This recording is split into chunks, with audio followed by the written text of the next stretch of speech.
Welcome to Homestead Miami Speedway for round 5 of the Top Fuel IndyCar Series. My name is Sam Cooper Bennett, standing in for the usual broadcaster, Tony Trapasso, who's currently laid up in hospital. So thoughts going out to him right now.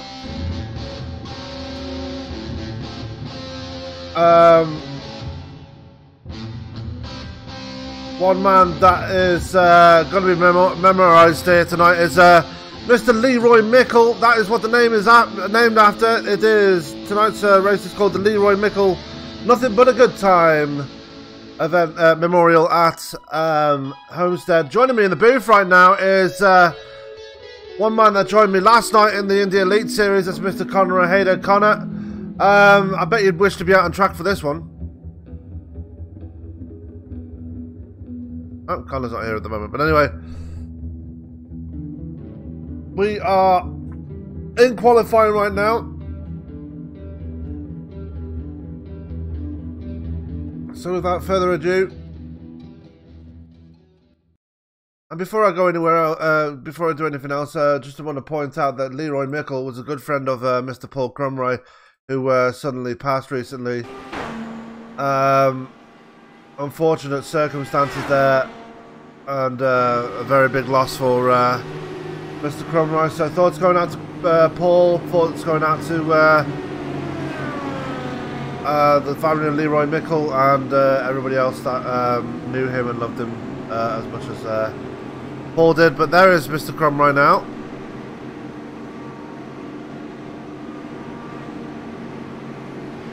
As I do not have trading paints up, yay!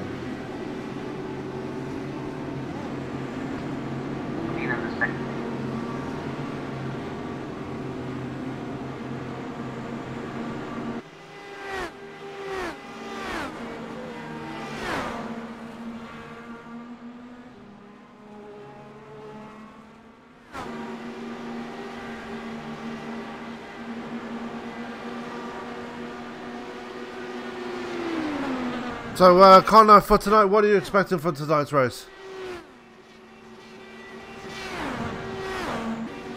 If you're here.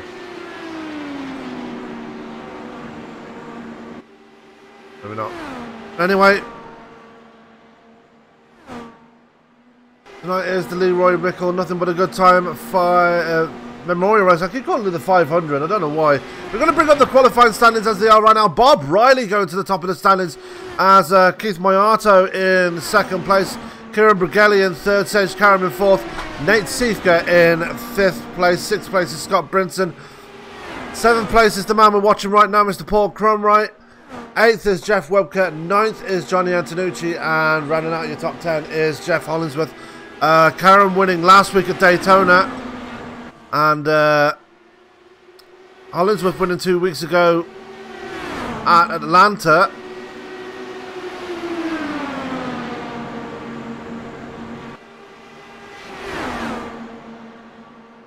Go to Scott Brinson, defending champion. Running the Sunkist number 1. Oh, no, Sunkist number 14, sorry. He's ditched the number 1 for now. Bob Riley is at the top of the board. Yeah. Give me 2 seconds there, Connor.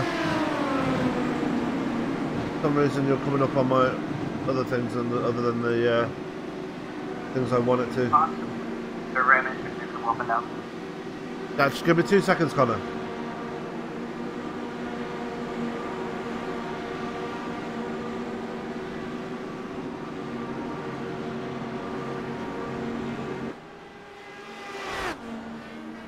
Okay, speak now. Test, test. Yeah, there you go. It started coming up on my, the sound started coming out of my monitor, not the headphones. Yeah, as you've already said, Bob Riley currently top of the standings there. 2 1/1000ths of a second faster than Keith Moyato. Yeah, very, very close times here tonight. Yeah. I bet you wish you were down there tonight for this one. Yeah, it would have been nice since I have no school tomorrow thanks to the polar vortex of 2019. But yeah. Unfortunately, I got to fill in for Tony. Hopefully you get better, dude.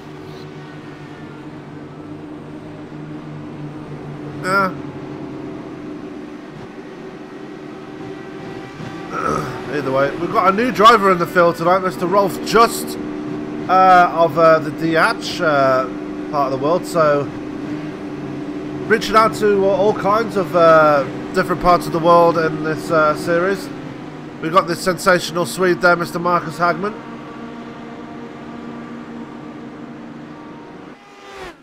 He's just leaving pit road now. Back to Paul Crum right here, currently sitting 8th place in the hot lap standings.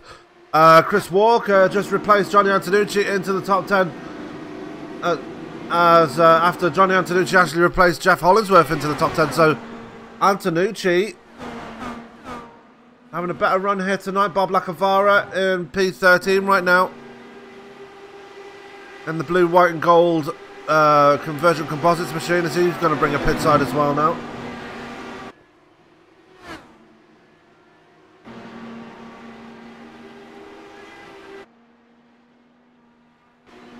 So, Connor, I know it didn't come up right before, but what are you expecting from tonight's race? From hanging out with the guys in TeamSpeak for the last hour, sounds like the car's pretty loose, maybe a little bit tight. I know they're having issues with adjusting to the track temp. Yeah, and the track temperature is always difficult to judge around Homestead, especially with the layout being like it is. This track has always created some exciting racing though, so hopefully it will do the same again tonight. Mark Walker pointing his way into 4th place. That's a good time for him with a 24.840. The man that pushed you hard for the Beaufort Indy Classic Series Championship. Or yeah, that was a tough battle there Sunday night, but unfortunately Mark got caught up in the last lap wreck and was unfortunate. Yeah. That was very unfortunate.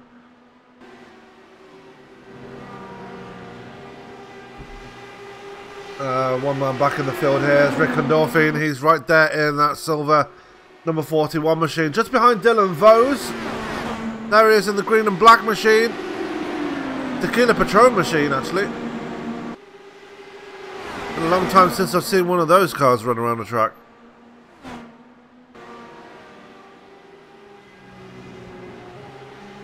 Sage Karam, he's coming out on track now in the Wix sponsored number 22. Just behind Robert Dudley, I think that was. Yeah, that's it. Well, he's not in front, he's not behind Robert Dudley. Mark Walker's in the top of the board with 24. Wow, Mark Walker stealing the pole there. Out of nowhere. Sage Karam, I don't think he's going to take it now, and no he won't. He's going to try and duck for pit road. He's going to... Ooh.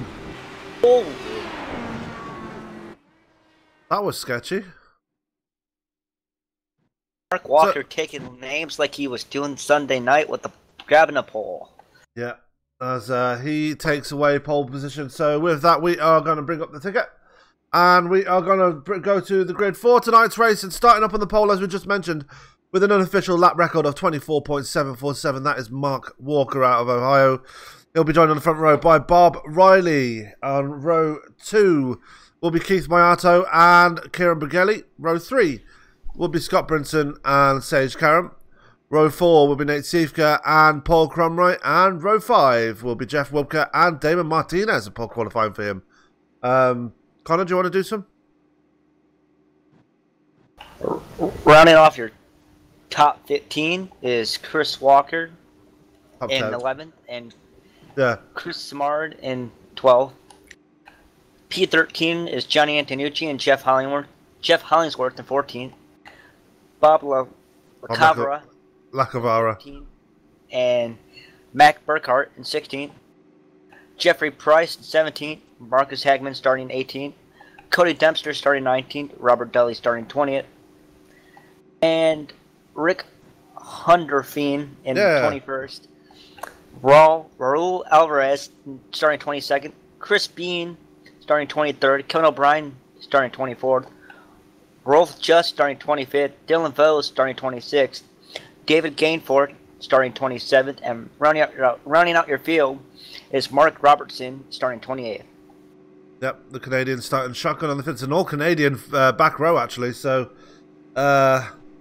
interesting to see. But let's go to the grid now. They're all starting on pit road, as you'd expect.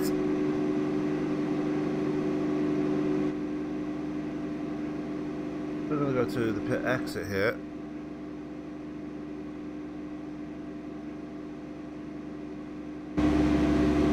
Let's see them all waiting to get this race going.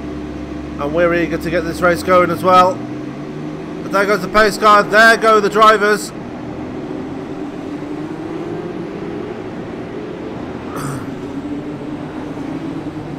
And thankfully, the start of the race won't be as rapid as it was last night at Belle Isle.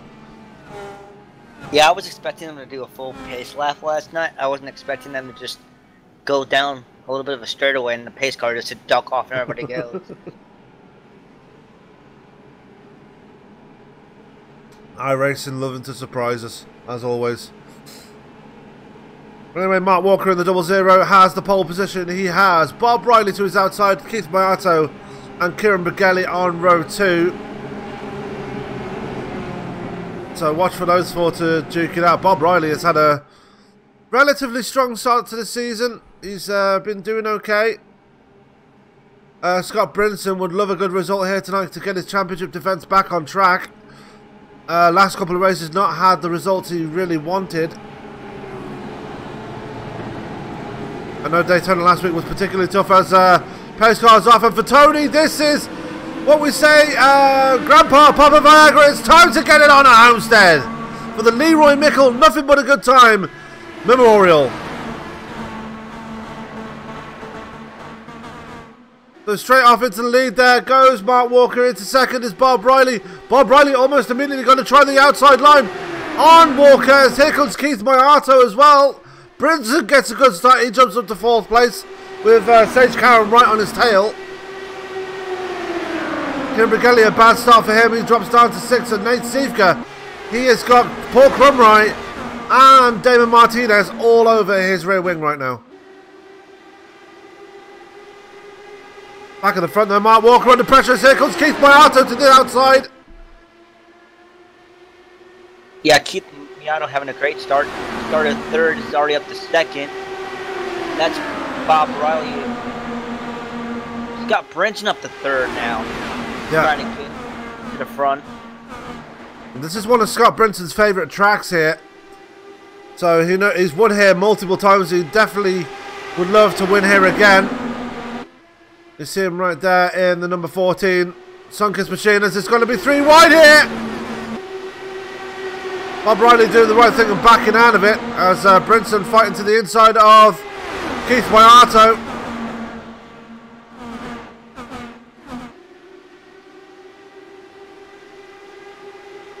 And it looks like he's going to try and get the clear and get Mark Walker at the same time. 4 wide in the back here. Damn. Wow.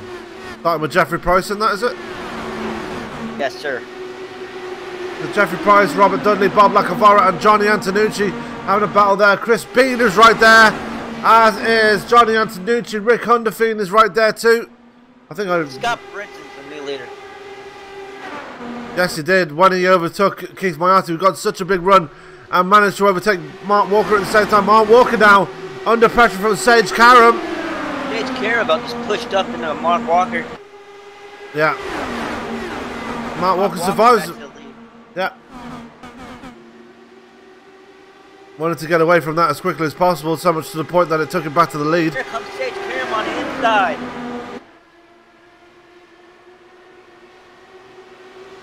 Yeah, we're on lap 6, about to go into lap 7 of 170 here.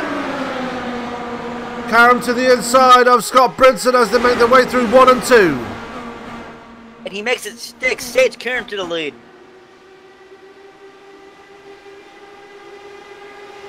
Sage Karam looking to make it two wins in a row here.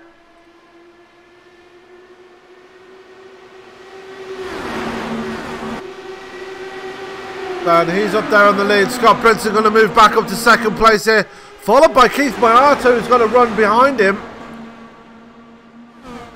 They'll be back a bit further in the field as we've got a battle between Robert Dudley, Chris Bean and Jeffrey Price, actually, sorry. Jeffrey Price back there running the willpower-inspired Verizon scheme. Marcus Hagman back there in P18. Oh, someone goes off! That's Johnny Antonucci. Keeps it below the white line. Yeah, his night is... Oh, can he get it going? He's got a fast repair, isn't he? But he's going to have to tow that car. It's pretty banged up. Yeah, so Johnny Antonucci. Let's take another look at what happened there. Oh, touched the wall going through turn 4. That was enough to send him off into the inside wall. I've done that before. That's not a nice thing to happen. As the caution is out. Now, was that a admin thrown caution, or did he just stop on the track? I am not sure. Well, the fact that there's a car upside down in the infield, and that's Mark Walker. Let's take a look at that. That's what brought out the caution. Let's take a look and see what happened there. Oh, it looked like Mark Walker got into it with David Martinez. Martinez going for a spin. Tough night for Mark Walker after the tragedy that happened Sunday night. Yeah. Getting into it with Mark Walker, with David Martinez. Martinez amazingly managing to survive that. I'm not sure how.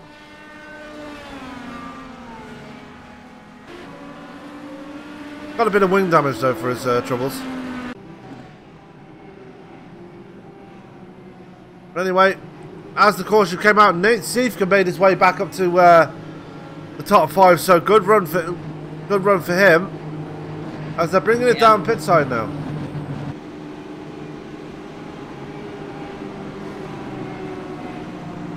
He's got Brinson pulling into his box. He's going to take fuel and tires. Nate Siefka also taking fuel and tires. It looks like Scott Brinson's going to get out first. Paul Cromroy out second. Wow. And Nate Siefka in third.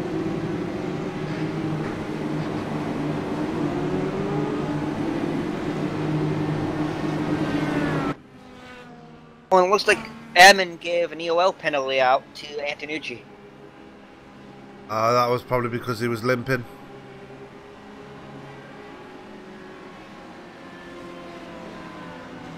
So that makes him fall 2 laps down now. And right now, the only people a lap down right now are Mark Walker and Cody Dempster. Yeah, not sure what's going on with Sage Karam right now.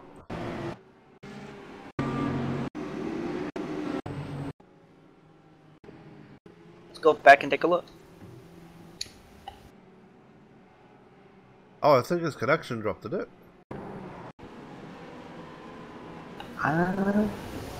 Maybe. Anyway, Sage Karam back to the point here. Keith Mayato in second. Both Sage and Keith have not taken it pit side. Kevin O'Brien just going to pit road now. Scott Brinson, the first man out of pit road, he's in third. Paul Cromwright in fourth. Nate Siefka in fifth, and sixth is Chris Walker. So that's all No Limit Racing third row there, as well as all Rated R Racing second row. Chris Lamar back there in seventh in the yellow nuclear banana.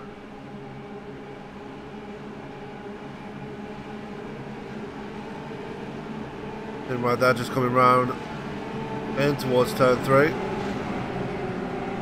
Right behind him is Robert Dudley. Jeffrey Price right there. Marcus Hagman, after all that melee happening, he moves himself up to the top 10. Stop of the night so far, going to Chris Walker, 7.6 in the box there.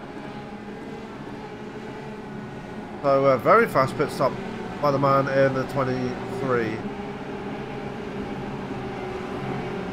Lights are off on the pace car, or about to go off on the pace car, and they do.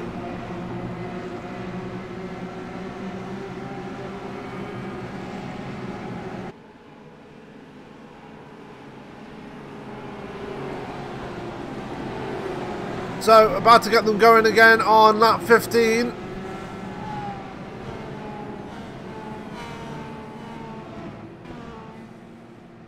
It looks like Cody Dempster's put his car on the hauler. Cody Dempster retiring tonight. Poor night for him. Mm-hmm.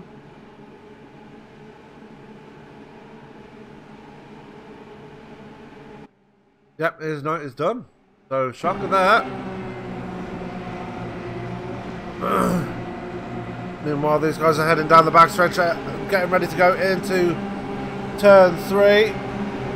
See Sage Karam on the infield there in the Wicks number 22. You see Keith Moyato in the Sauber inspired number 19.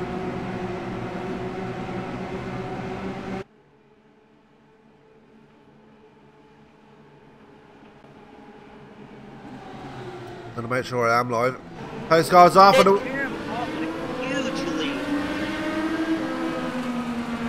but how long will that last though?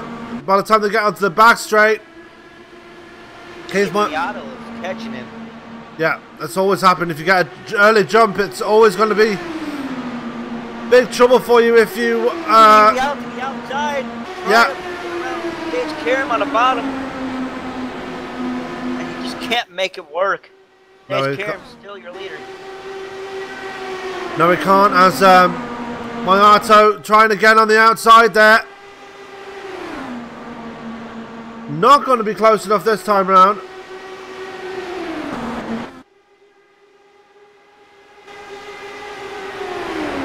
And there comes Scott Brinson as well, bringing Paul Crumry with him.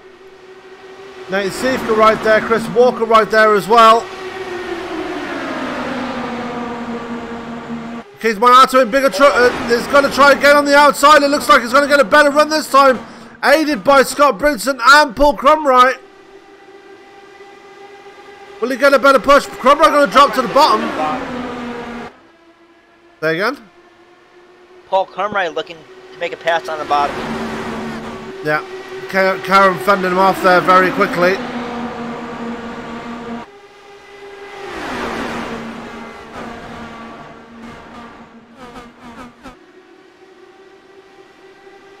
Everybody doing well to keep the car beneath them right now. As now Scott Brinson falling back. Crumry up to third place now. He's going to try again. Take the position away from Moyato. Going to try and duck it through the middle there. Crumry, Moyato, struggling to get around Sage Karam. Yeah, Sage Karam is not an easy person to pass though. And here comes Crumry to the outside. Crumry gets a nose out in front of Crumry going to lead this lap. So he's going to dedicate that one lap lead so far to his good friend Leroy Mickle. Good to see Crumry leading a lap here as here comes Karam again to try the outside pass. Crumry going to defend it to the inside as they come through 3 and 4.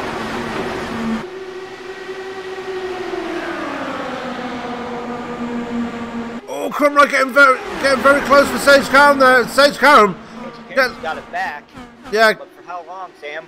Not sure. Karam got very wiggly there as he tried to get around Crumry. Here comes Chris Walker now up to third place.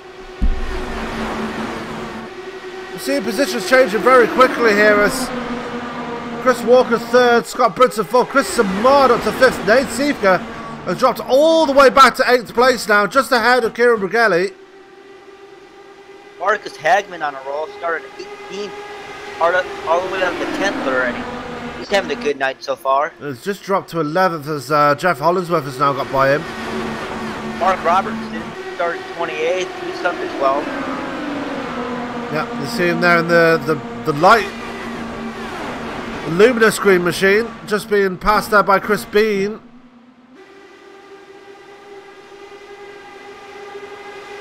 They are just ahead of Jeff Wubka there, you see, in the Total machine.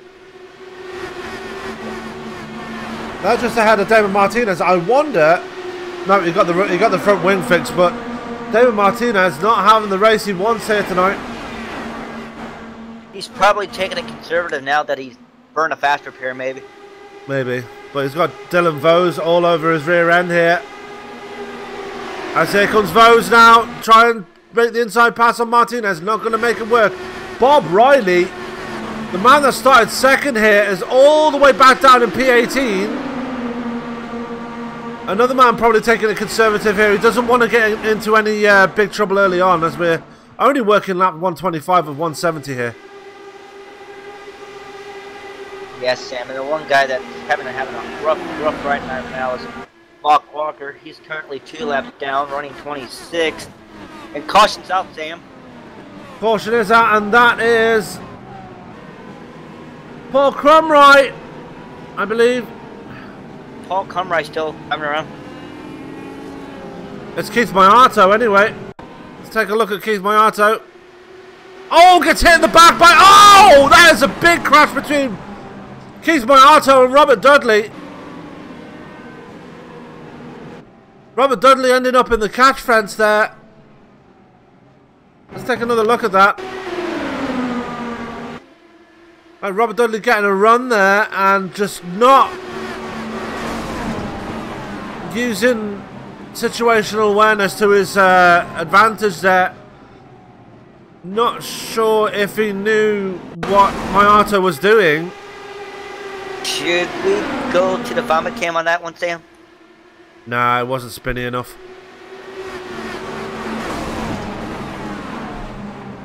Hey, look, a pinata. Keith Mayato trying to limp it back. He's not gonna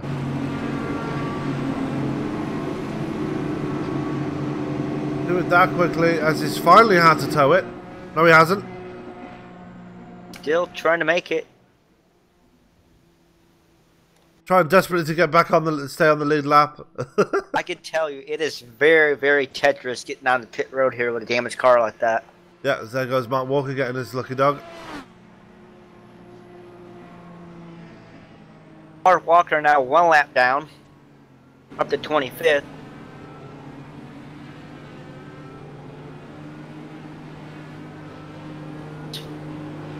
I believe Paul Crumright is still your leader. He is. Paul Crumright is still your leader as Sid got Brinson's going down pit road after he just led a lap. Excuse me, sorry, not Scott Brinson. That would be Jeff Wubka. No. Who is that? I have no clue.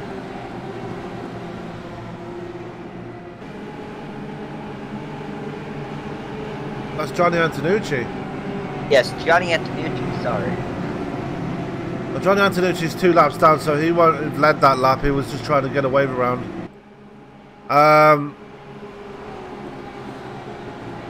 But with the lights about to go off on the pace car for probably at the end of this lap, we're going to take a quick commercial break. We'll be back in just a couple of seconds.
And we are back live here at Homestead.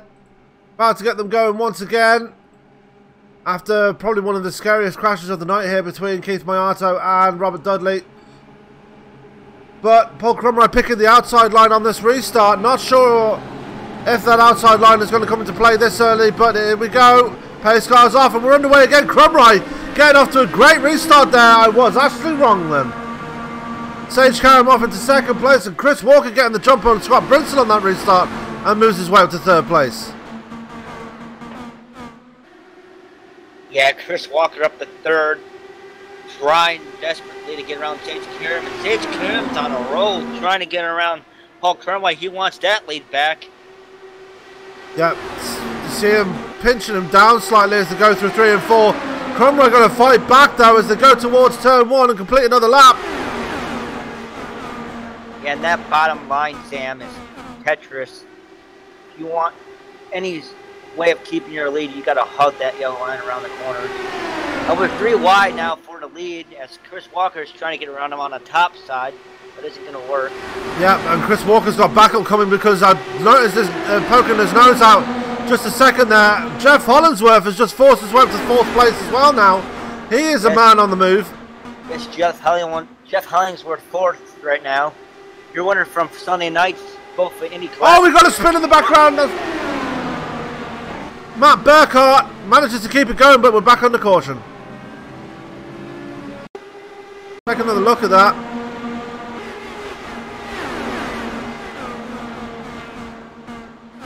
Oh, caught the apron coming out of turn 4. Thankfully, he did not hit anything. It was a pure 360 and he was back on his way again. That was probably the cleanest 360 I've seen in a long time.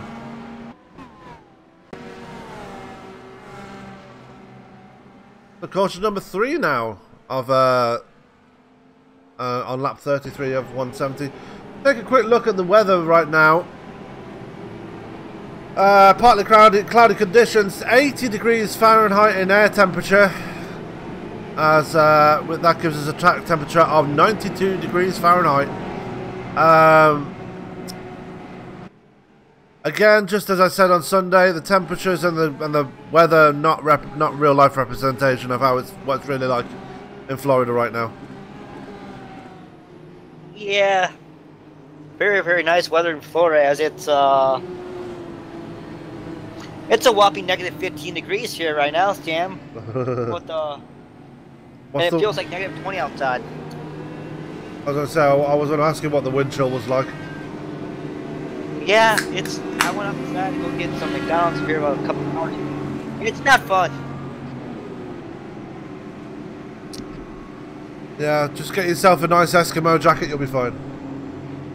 Let's see if we can have a word with Paul Crumroy here, shall we? Yeah, I'll let you speak to him if you want to. Against a real IndyCar driver. We're going to reach... This is Connor, head up in a bit. You got a copy? Yeah. How's the car feeling out there? It's feeling pretty good.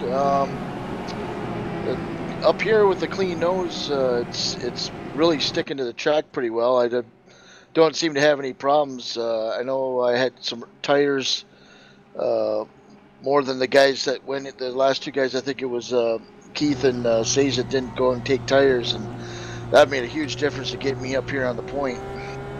So, question: are tires going to be playing a factor here tonight, or can you kind of double stint them? Well, I think it's going to make a big factor until the sun starts coming down a little bit. Especially if we start getting on some long green runs here and we start losing some fuel, tires are going to be a major factor here. And Paul, just quickly before we let you go, I know that you're eager to get back racing. This race being the memorial race for your good friend Leroy Mickle. Any words about that? That's still pretty painful to think about. It's only been a little over a month since I lost Leroy, and you know I'm just elated to be up here running in first place on this race that we've named after him. And brother, I miss you, man. He's was a hell of a high school and younger friend all the way up till now, and just one of those guys that you just never think that would be taken so darn early in his life. And Yeah, it's just I sure miss him a lot. Well, I said when you led that first lap that you probably dedicated to Leroy anyway, so I'm guessing that was probably the case. I mean, if you win this one, there'll be even bigger, more of a tribute, but that first lap led will definitely be one anyway. Oh, absolutely. This is all for him. Thank God I had a chance to be with him for the years that he was on Earth, and you know, I'll meet him up with him someday, and we'll have a cold beer. Okay, Paul. That's a glowing tribute, and hopefully you can get a good result here. Lights are off on the pace car, Paul. We'll let you get back to racing. Sounds good, guys. Thanks. You too. Hopefully everything goes good with you, man. Praying for Thanks, you. brother. Appreciate that. As that was current leader, Paul Cromroy, about to get them going again. Lights are off on the pace car. You can tell by his voice that he's a bit emotional. Very emotional. Yeah. As he's going to bring us back to green. He's actually picked the inside line this time round. Not sure how that's going to work for him, but we'll find out in a moment. Got to watch out behind them though. We've got 3 No Limit Racing cars there. We've got Jeff Hollinsworth, Chris Walker, and Nate Siefka there. Scott Brinson is there too, so Scott will be looking. Another person to look out for Sam is Mark Walker. He's got his lap back. Look for him to try to make his way up to the front. Yep, he's back on the lead lap as well. We've got 25 cars on the lead lap. But here we go, the pace car's off again. We're about to get them going again. And we're back on the grid. Another great start there for Paul Cromroy. Karam not able to do anything about him as here comes Chris Walker. Almost immediately challenging the back of the 22. Jeff Hollinsworth and Nate Siefka all get a jump on Scott Brinson. Scott Brinson has got Kieran Bergelli all over his rear wing now as here comes Martinez, Samard, and I believe that is Jeffrey Price there as well. We got a battle for the lead again. Sage Karam still trying to get around Paul Cromroy for first. Yeah, and give that lap to Sage Karam. Get around him. Here comes Chris Walker on the inside. He's going to make it 3 wide on the bottom. That's Jeff Hollinsworth. Sorry, Jeff Hollinsworth on the bottom. Yeah, it didn't work for him though. As he started pushing up, had to back out of it. Here comes Nate Siefka. 3 wide. He's going to try and get 3 at the same time. Has to back out of it. But gets his teammate in the process. He goes by Cromroy as well. As it's getting very feisty up at the front here. Here comes Siefka again. Yes, Nate Siefka not holding back. He wants to lead this race too. As he falls in behind Sage Karam. Now he looks to the inside. Yeah. Going into 1. Will he be able to make it around Sage? And he does. The leader, Nate Siefka. Yeah, Siefka trying to do this for the 10X Club here tonight. Yes, Nate trying to do it for the 10X Club. As here comes Jeff Hollinsworth as well.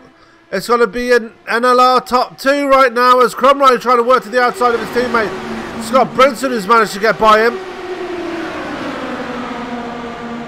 Sage Karam still. He wants it, he wants it now. Yeah, works to the inside of Nate Siefka. Jeff Hollinsworth, your new leader now.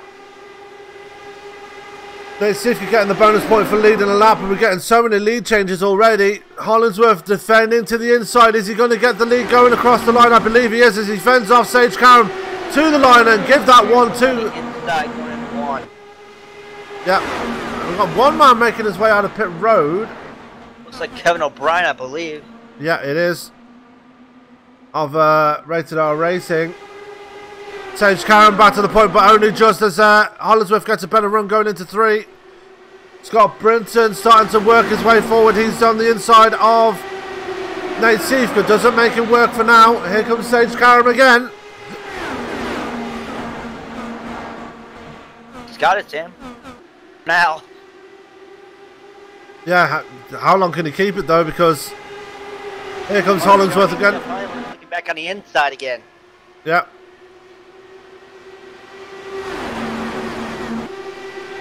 One man that's started to make his way through the field is Chris Samard.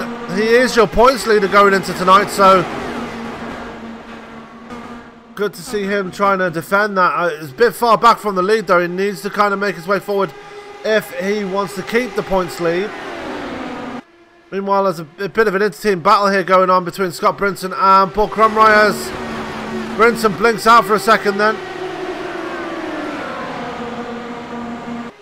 Nate Seeker just holding fire behind Hollingsworth and Karam. And your pole sitter, Mark Walker, back in 20th, still poorly trying to make his way through traffic to get up to the lead, but struggling after his accident. Yeah, just ahead of David Gameforth. Actually made that Robert Dudley. Robert Dudley is 2 laps down, so not for position. Gameforth driving a very unique paint scheme, shall I say? The good old tie-dye machine looks like they're the old hippie machine. Yeah, as we've got somebody coming out of pit road. I believe that's Rolf Just that it is. They're just having to take it down pit side there. Meanwhile, back at the front, we've still got this side-by-side battle in between Hollingsworth and Sage Karam. Hollingsworth going to win that little battle again.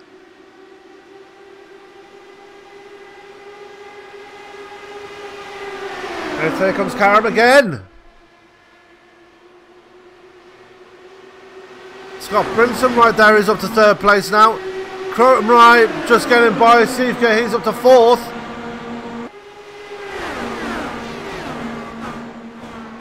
Karam and Hollingsworth. Wow. They keep doing this, swapping back and forth for the lead, James. It's not going to end very good. No, but I've seen from past races at Homestead that they can do it, and they can do it safely. But you got to pick your runs very carefully.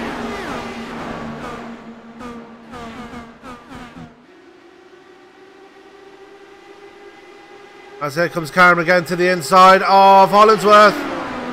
And Karam's getting the runs when it matters on the second part of the lap. Oh, was Brinson running up near the wall there? That was very close there. Almost a disaster for the reigning champion. As Crumroy going to work to the inside of him again now.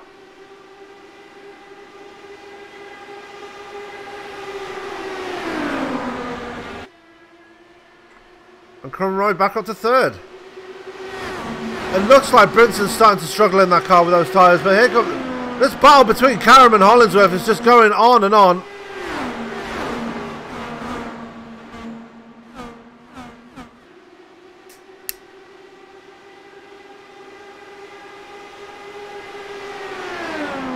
As there they go again. Sage Karam getting the runs where he needs it. Running up high against the water fence from Hollingsworth. But here comes Hollingsworth. Doesn't quite get him at the line.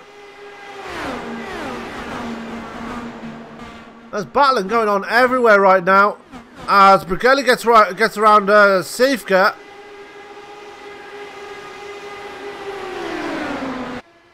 And Crumroy's starting to check out from his teammate now. So a bit of separation forming here, Connor. Yeah. Nice, good green flag run that we're having here. Don't want to jinx it, knocking on wood, but looks like there's a little bit of a separation from E3 on. Crumroy flirting with the apron there. Crumroy trying to do everything he can to get back up to the lead, but I have a feeling the tires are starting to play a factor into things like he mentioned. Yeah, he did say tires were going to be a factor here, and it'll only be a matter of time before they wear off. I mean, when we were here on Sunday, they weren't really. He is a catch, you know. I mean, could he be saving fuel possibly? I don't know, but Hollingsworth doing everything he can to keep Sage Karam behind him. Karam going to dive to the inside. I think Hollingsworth's got the better run on the outside, though, or does he? And Hollingsworth going to get that lap. So many battles going on for the field right now. Chris Simard. Is coming. Yeah, he's coming after them. Ooh, they touch.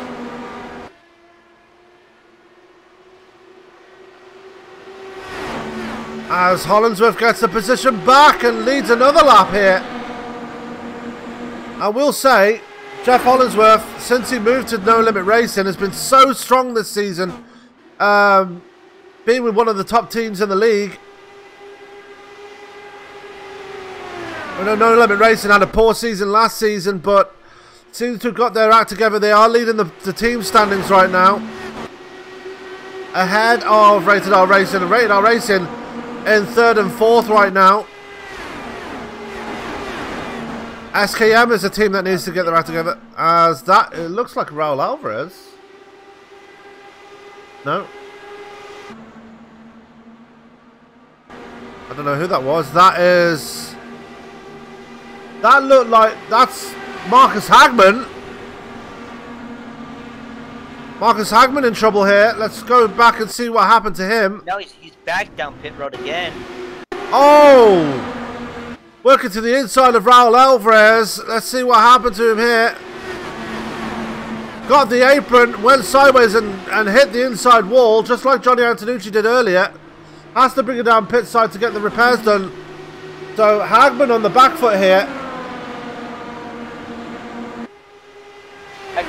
Back up to the lead. Paul Crumrice pulling away now from the top two. Getting all that position and just looks like he's struggling to get up to the lead. Yeah. The way these guys are just swapping places. They're almost like leapfrogging off each other.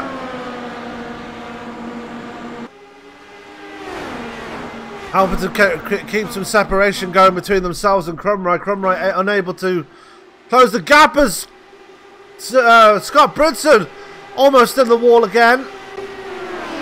Loses a spot to Chris Samard. And Brinson's struggling right now. There goes Chris Samard to the inside of Kieran Brigelli.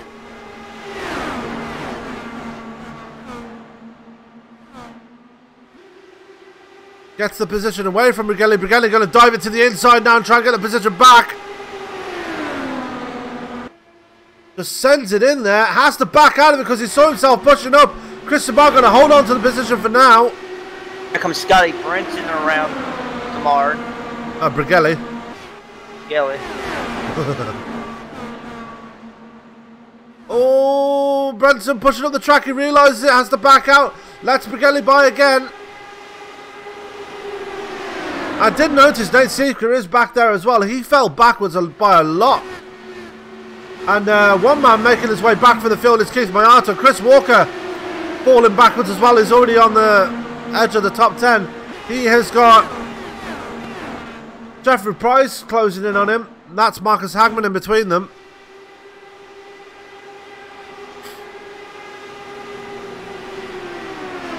Nate Seeker's falling back. He's 8th right now. Hollingsworth is in pit road. No, Hollingsworth is in trouble. No, Hollingsworth is in pit road, sorry. So green flag pit stops are underway here. And Hollingsworth, the leader, the first man to blink.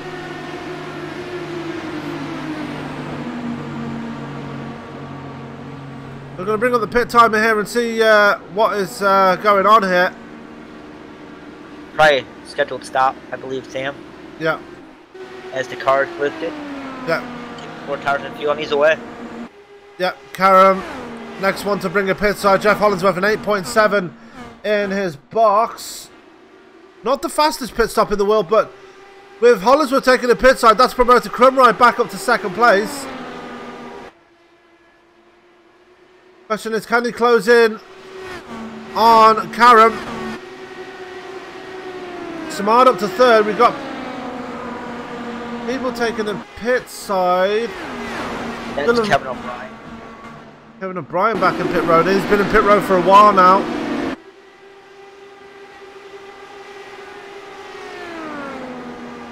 At stage, Karam still your leader. Paul Carmine 2nd. Chris Samard 3rd. Kieran Brigelli 4th. Rounding out the top 5 is Scotty Brinson. And look at the battle behind him. Keith Mayata working his way around the outside of Damon Martinez. That's Marcus Hagman behind them, so don't pay attention to him behind. Oh, you got to. Marcus Hagman is a good guy. Marcus Hagman's 3 laps down. Yeah.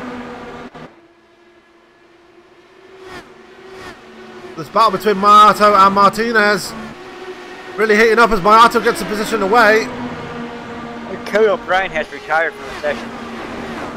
Oh, that's not what you want to see. O'Brien having such a good race at Atlanta, and then having a better race last week, having a good race as well at Daytona.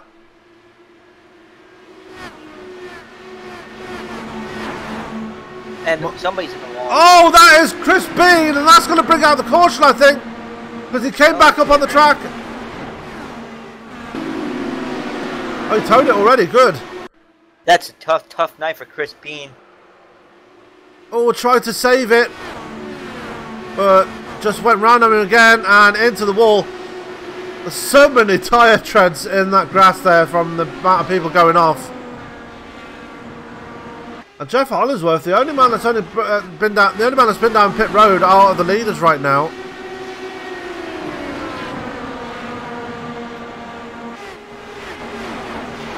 Nobody else has been down pit road yet. I see Hollingsworth working to the inside. Oh, Mark Walker trying to get his lap back the hard way.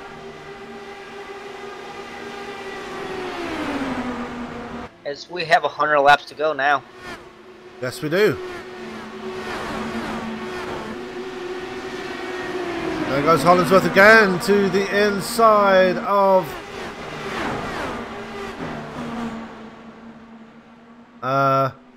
Jeff Wubka, sorry.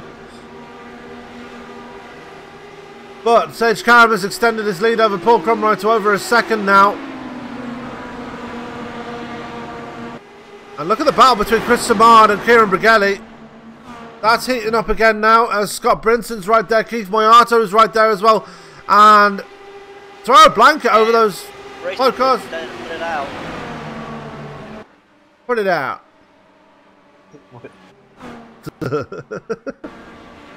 Rest in peace, David Hoots. Yeah, put it out. And I don't know why the caution is out.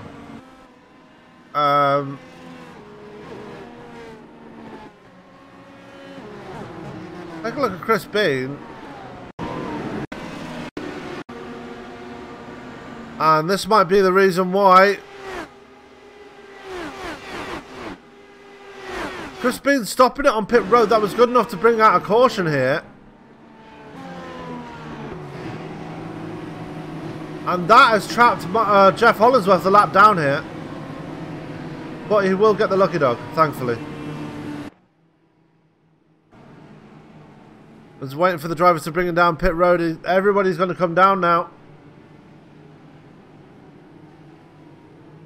And who is going to win the race off pit road? Hollingsworth stay out? He's going to get the lucky dog, so he has to. Tough strategy for Jeff Hollingsworth.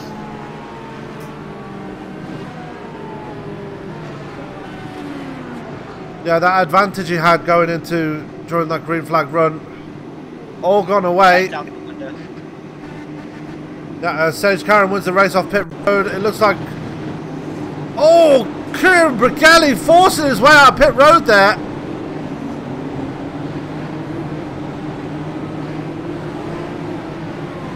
We're going to take a look and see who won the race off pit road there. Because we know Sage Karam won the race off pit road, but who, as Chris Samar, Kieran Brigelli forcing his way out there, managing to get out in second. Chris Samard in third. Chris Samard third, Paul Crumroy fourth. Keith Moyato fifth, and Damon Martinez in sixth, correct? Yeah. Oh no, I don't know. Next seeker is 7. Chris Walker back up to 8th. Bob Riley back up to 9th. And Scott Brinson, one of the biggest losers in that pit stop, he came back out in 10th place. As everybody's checking up on start-finish straight, not sure what that's about. Not sure, Sam. While we're under caution, we're going to just quickly step away for a break. We'll be right back. And he hits him again now. Rayon Fowler into the outside wall. Gonna pass nearly 3 front straightaway, and he's going to get them all done with. What amazing. Race lead to the inside goes Logan Cloudman is going to touch in. Pit press. He saved it. What a save. Look to the outside as Cronkite goes off. De Jong into second place. I'm going for the switchback. Oh, pinpoint driving. It's howling down to the inside. He's trying, there's contact though. Slide left of the racetrack. Chris Renner drives it back down underneath, and he takes that second spot right back. Joker goes to Garrett Lowe. Garrett Lowe should take victory with all that contact. He's going to try and make the move around the outside the Paravolca. That's not going to work, but he's going to try and get the cutback here. Get the run out the Paravolca. That's beautifully done there. Michael Schumacher, there's a little bit of door banging as well.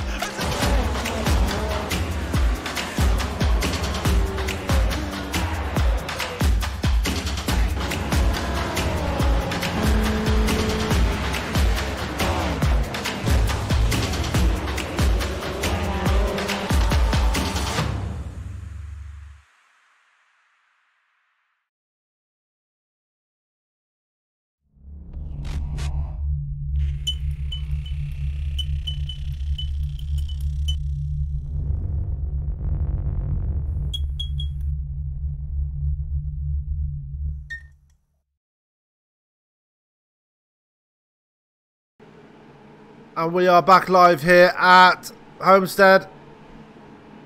Connor, I'm going to give you a chance to get us going here for this green flag. What do you reckon?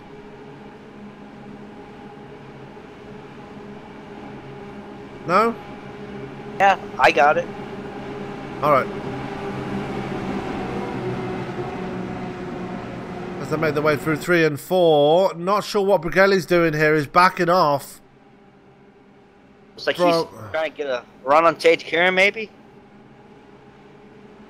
Maybe, but we don't usually expect second place to be that far back. No, not really.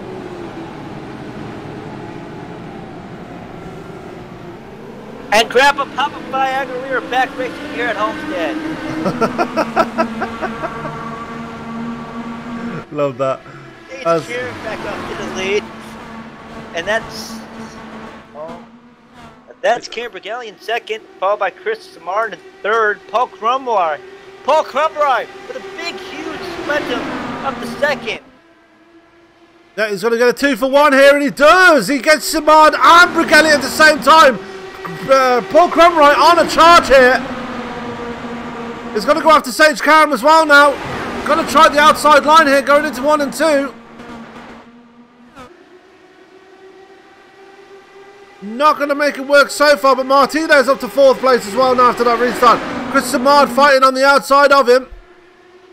Got him find himself being blocked there by Brigelli slightly as he has to halt his run. And Martinez got by Brigelli. Martinez starting to move his way to the front now. Sage Karen has got some backup coming. He's got 2 teammates right behind him. And we've got a spin in the background. That's Chris Walker. No, that's Jeff Hollingsworth, sorry. Oh, it's just going from bad to worse from that man. No damage on his car, so had to burn a fast repair, but yeah, tough night for Jeff Hollingsworth. And it's another clean 360, just like... I don't think he spun.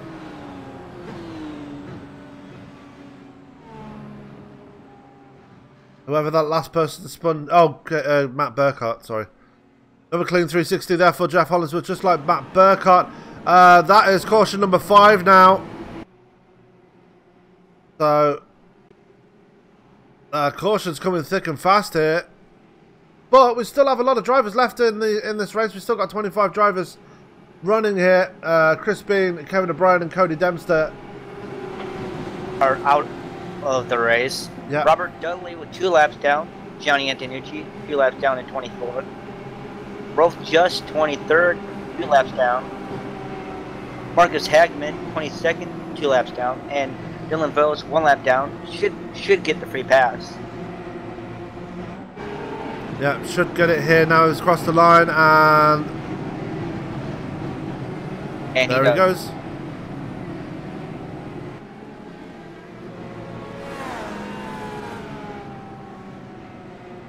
Did we have a try to have a word with Mark Walker? Yeah, I'll speak to him. Alright, let's see if he's in TeamSpeak. I got him. As we're going to reach out to Mark Walker here. Mark, Sam up in the booth. You got me, sir? Yeah, I got you. Mark started on the pole here, but you've had a pretty tough start to the race. Just talk us through what's been going on there for yourself in the 00. Yeah, early in the race I bumped the wall and my steering wheel was frickin' vertical. And that's how I lost it. I think I bumped into Damon Martinez. So then I got my 2 laps back and just trying to get back to the front right now, and somebody just rear-ended me, so I've got some repairs, and so still just trying to keep at it. Yeah, and it's just basically been...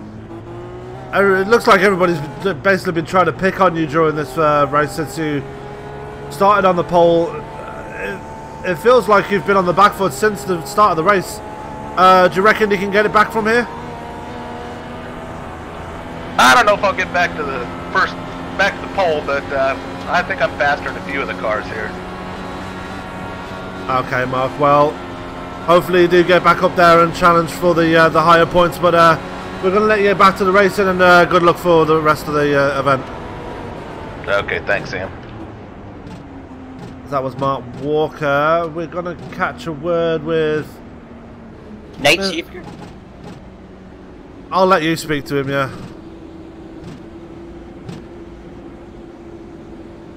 As we're waiting for Nate Schiefker to enter the booth, he's down in phenomenal... No,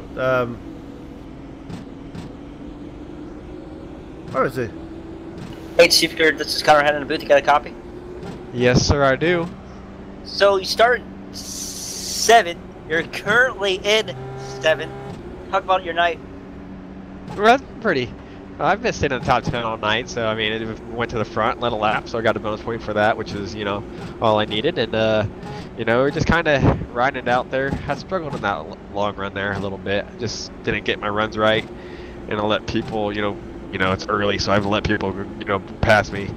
But, you know, just kind of riding at this point. I'm really strong here, so it's just going to be a matter of waiting and seeing how the race develops from here. How is tire fallout? Bad.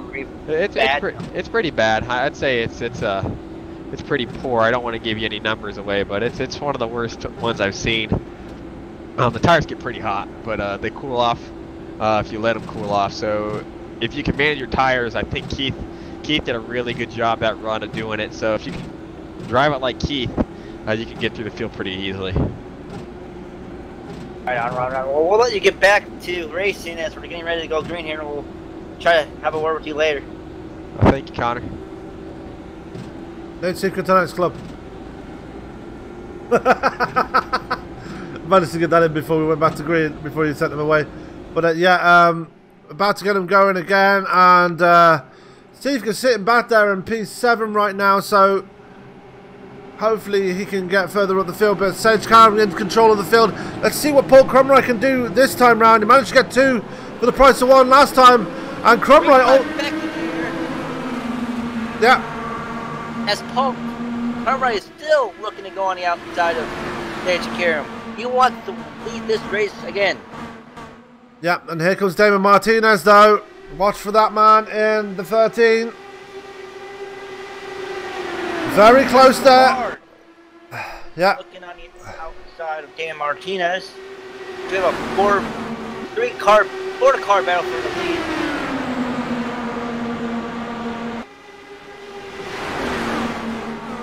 Absolutely, as here comes Martinez to the inside of Cromroy. They're going to try. Here comes Samard on the outside. Samard on the outside. Yeah, almost tried it, but didn't make it work. Here comes Kris walking out. Not quite going to make it work. Almost bangs wheels with Martinez. Here comes Schiefker as well. Everybody's really bunched up now after this restart.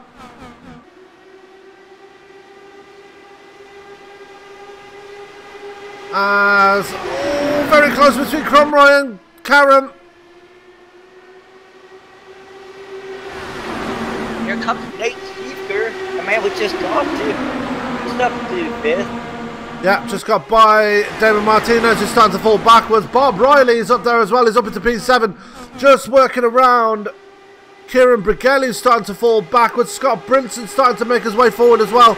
He is now trying to work to the inside of Brigelli. And he's right there. He's got the inside line on Brigelli.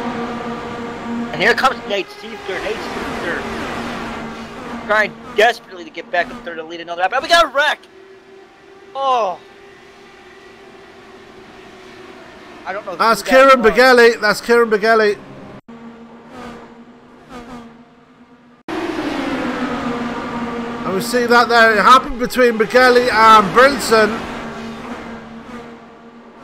Oh, netcode. That was big netcode. Between Brinson and Brigelli. You see Brinson blink out, and then all of a sudden Brigelli just went for a spin there into the wall.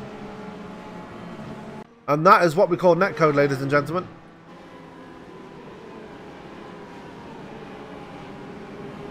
I think you agree there, Connor. Yes. So caution number 6 here.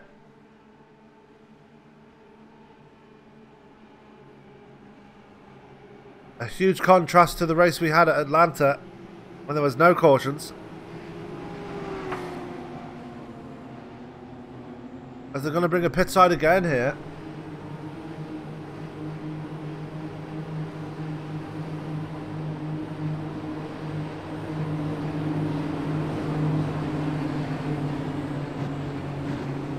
Take a look at the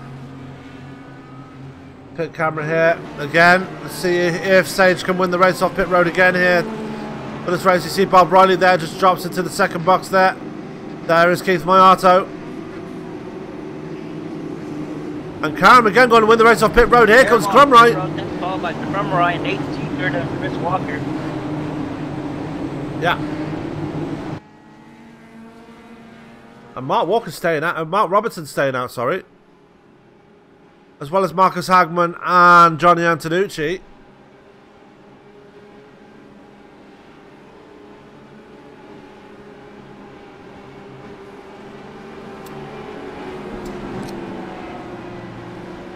And now I thought Robertson was going to try and get a lap lead here. Oh, Hagman, you don't want to pass him. You will be black flagged if you pass him.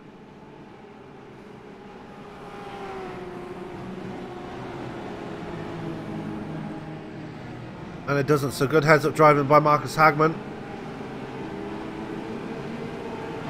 Sage Karen going to retake the lead here after Mark Robertson takes it down pit side. We are going to see Marcus Hagman and Johnny Antonucci get those wave arounds there.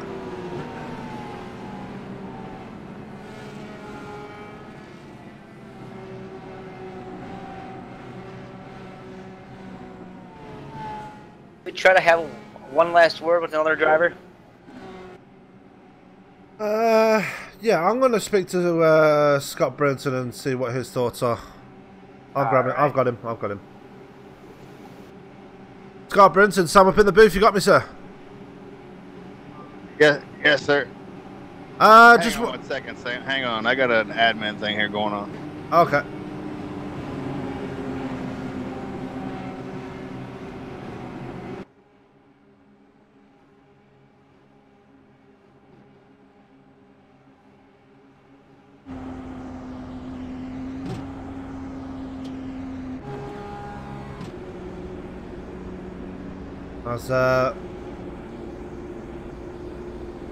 We're just waiting for Scott Brinson to come back and then we can speak to him. Sorry about that. Oh, you're all good. Just want to get a gauge an interest of just want to know how your race is going so far. I know you were caught up in that incident with Brigelli just now. Just talk us through that. Yeah, that was my fault. I had just almost slid up into him previous corner and I got out of it, and then I wound up getting up into him anyway. So that was on me though. I barely clipped him, but I definitely got into the back of him. Yeah, and on the whole, I was sorry. That's my bad. Yeah, that's all right. But on the whole, how do you think your race is going so far? I know you want to be a bit further up at this point. Well, I overslid my box, not this last stop, but the stop before. Cost me like 5 spots. I overslid it bad. I just got, caught up to where my box was and missed it. But hey, man, it's still a long race, and we're about to go green. So I'll catch up with you here in just a little bit, Sam. Okay. Good luck, and we'll hopefully speak to you later. Cool, man. Thanks. As that was Scott Brinson. Kind of left that interview a bit late, but that's okay. As we are about to get them going again, let's see if Paul Crumroy can finally get the lead away from Sage Carroll. No, we're going to be 3 wide going across the line here. Martinez taking it 3 wide, trying to get up to 3rd, as he kind of struggles getting around Nate Seeker in 3rd. Yeah, and Crumroy still not able to get past Sage Carroll and Karam, making that car as wide as possible. Taking the lead. As he just has there's no momentum on the top side there, Sam. Yeah. As Crumroy going to work to the outside of Karam again. Going to get a push off Chris Walker at this point.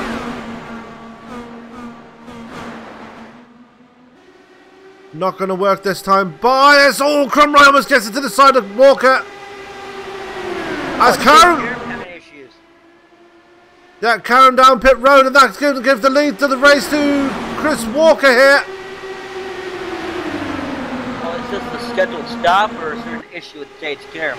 Let's go back. Let's go and find out, as we are going to go into pit road with Sage Karam and see how his pit stop turns out.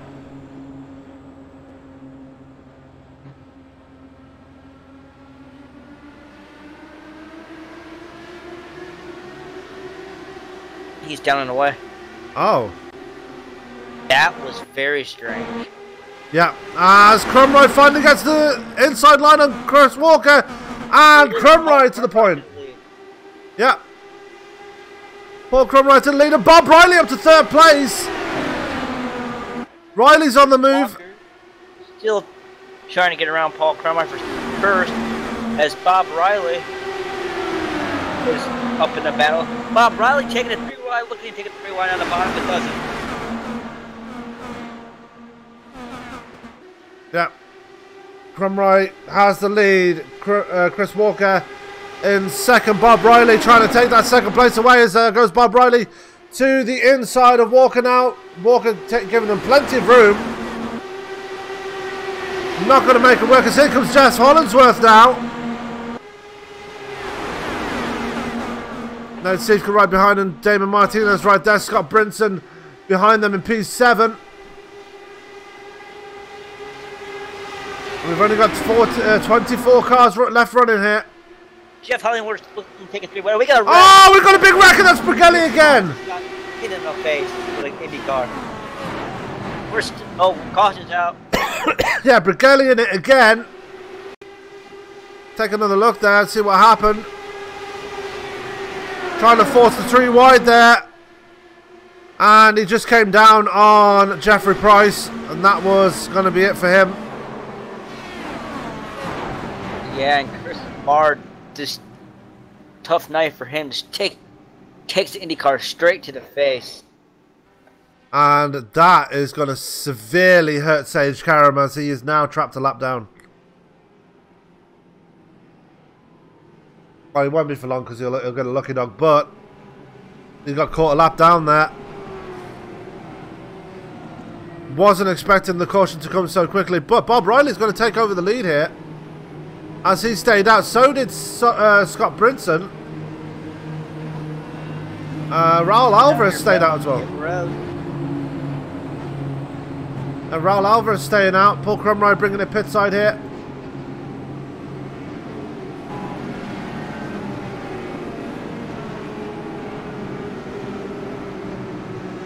It'll be interesting to see who is going.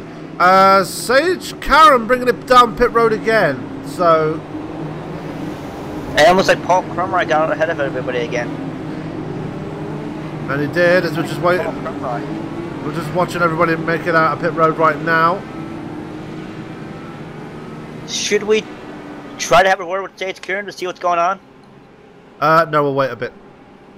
We'll talk to him after.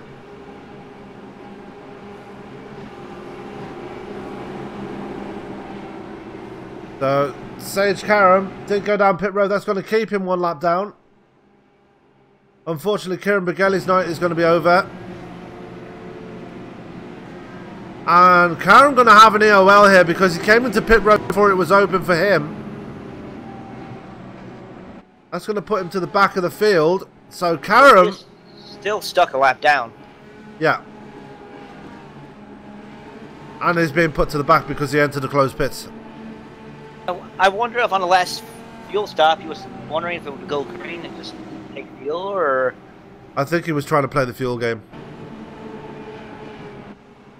Like, pit a short pit and then try and make it to the end. And unfortunately the caution came out.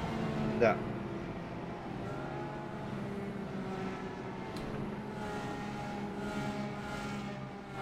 So, Bob Riley is your new leader here. Scott Brinson up to second, Raul Alvarez in third, Jeff Walker in fourth, and Mark Walker back up to the top 5 now, albeit on 11 lap different tyres than Paul Crumry, who's there in 6th place. Crumry just ahead of Jeff Hollingsworth, Nate Siefka there in 8th, 9th is Chris Walker, and 10th is Damon Martinez. 11th is Jeffrey Price, 12th is Keith Moyato, 13th is Matt Burkhardt, you see him there. Just going past Johnny Antonucci now. Chris Martin 14th there in the Nuclear Banana. 15th is Rick Underfeed. 16th is Dylan Vose. 17th is Mark Robertson. Lots of green cars out there I've noticed tonight. Bob Lacavara in 18th. 19th is David Gainforth in the tie-dye machine. 20th is Marcus Hagman. 21st and first driver a lap down is Johnny Antonucci. Rolf Just is in 22nd on his debut. Sage Kieran is in 23rd and is the last car running right now. So watch for Sage Kieran to try and win his lap back the hard way, because that is the only way he's going to be able to win it back now. Unless he gets past Just and Hagman and Antonucci. Oh, Hagman's back on the lead lap now. Okay. Yeah, I believe he got caught up with a bunch of stop and go penalties, and has now served them. Tough night for Marcus Hagman. Yeah, but he's back on the lead lap now, so hopefully he can capitalise on that. But the man that's going to be bringing us back to green here will be Bob Riley, as I'm not sure what Raul Alvarez is doing.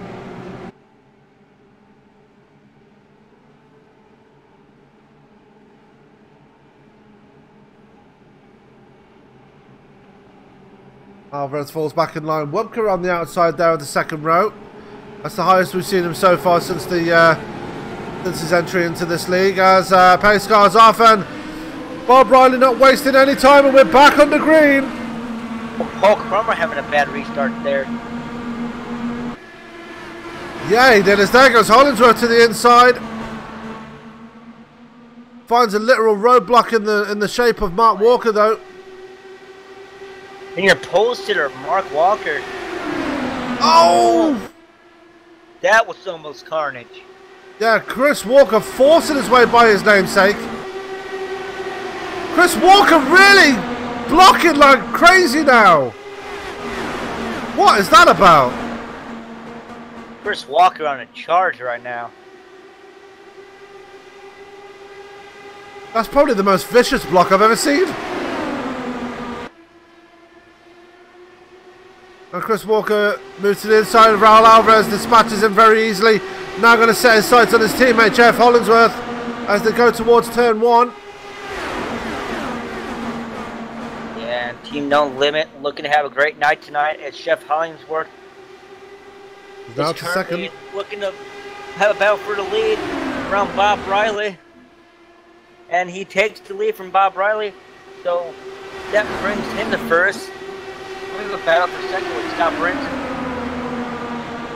There comes Riley again to the inside of Hollingsworth. Bob Riley not going to let him have it that easily. Lots of chopping and blocking going on right now. Chris Walker now working to the outside of Scott Brinson. And Mark Walker going way back after that start. Yeah, all the way back in P17 now. Those old tyres really hurting him now.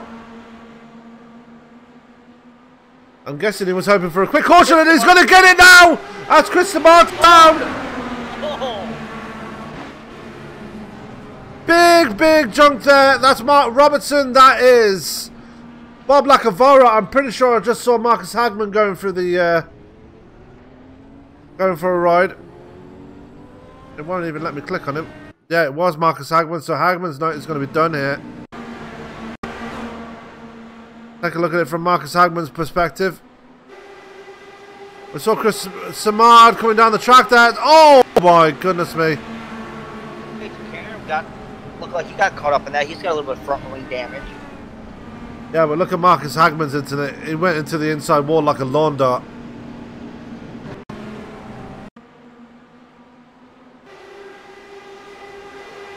Take another look at Marcus Hagman. Take a look at that, shall we?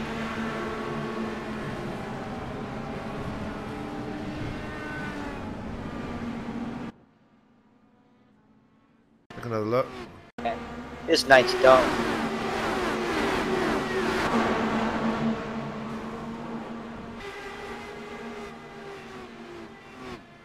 Well, should we try to have a word with number 99? I think he might be a bit peed off right now, so... Yeah, unfortunately. But that is the quick caution that Bob Riley wanted. He's now back in pit road, and everybody's going to follow him by the looks of things. Nope, Chris Samard gonna be back out on pit road now.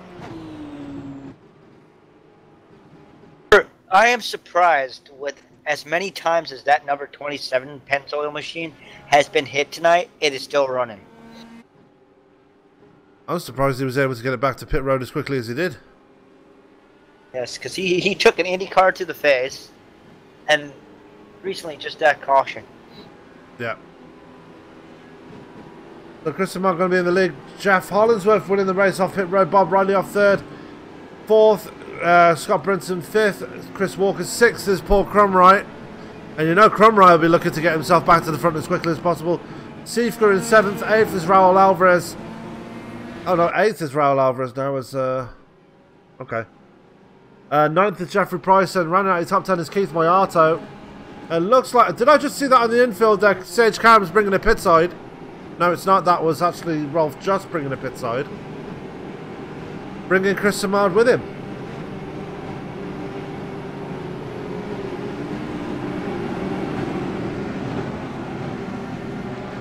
But a lot of good cars were involved in that wreck. Mark Robertson was in it. He's back running again, thankfully, and managed to keep it on the lead lap. Marcus Hagman is out. Bob Lacavara, it looks like his night is done as well. We all know... Well... And Chris Samard able to keep it going. He's right there. He's just bringing it out of pit road now. And I'm going to reach out to Chris Samard here and find out what went down there. I'm just going to drag him up here. Chris Samard, Sam up in the booth. You got me, sir? Yes, I do. Chris, very scary incident for yourself there. Just talk us through that. Yeah, I don't know what really happened. There was a big checkup, and I couldn't slow down enough, and I don't know who I hit. I hit the guy in front of me, and it just... I went flying after that. Yeah. I don't know, it was a huge checkup. I couldn't really do anything, so probably my fault, but I couldn't slow down enough. Yeah, probably the biggest crash we've seen you have all season. Do you reckon you can actually do something from here now and try and get back up there and try and preserve your points lead? Well, I still have my fast repair, and I actually have to go in and change it, but fix my car. But so you're I taking think I your could do fast something. repair? So. What was that? Are you taking your fast repair? Yeah, right now I am. So. Yeah, because you took Actually, it. You took it. How was taking that IndyCar to the face? What was that? How was taking that IndyCar to the face earlier? I don't know. It just. I don't know. Frustrating, I get it. It's so tough to pass here because you're in dirty air, and it just whoever has the bottom usually it works out. So especially up front. So. Well, just take it easy out there, man, and try to make some moves up there and get to the front. Yeah, Kris, we're 1 to green, so we're going to let you get back to racing, and we'll wish you luck for the rest of the race. 10-4, guys. Thank you. Thank you. So that was Kris and Mard here as we are going back to green here. And Jeff Hollingsworth getting off to a decent start there. Yeah, you can't help but think though, Connor, that Kris and Mard is not very happy at this point. No, it doesn't sound like it. Rough night for Kris Mard. As Chris Walker is just on a mission to get to the lead. Here comes Bob Riley. Bob Riley trying to take position away from Chris Walker as he makes it almost 3 wide for first. Yeah, Bob Riley up to second place again is proving why he started on the front row tonight. He knows how to get it done around here. And now he's going to work to the inside of Jeff Hollingsworth into turns 3 and 4. And Riley back to the lead here. Oh, that was very, very close there, Jeff Hollingsworth. And give that lap to Jeff Hollingsworth. 7. Riley falling back, way back now. Yeah, got pushed very high up into the corner. And that lost him a ton of positions. Brinson up to second now. Here comes Chris Walker. Nate Siefka right there. Keith Moyato is there too. Paul Crumwright moving himself back up to 6th place, just ahead of Dylan Vose, who's making his way through the field now.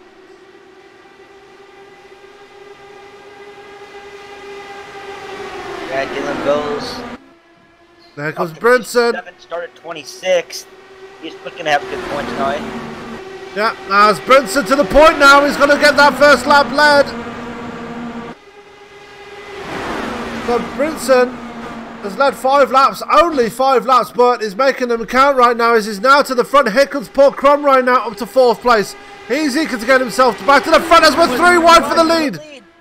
Team No Limit looking to try to steal the lead away from Brinson and just can't. That bottom line is where you want to be. That's still 3 wide. As Walker has to back out of it.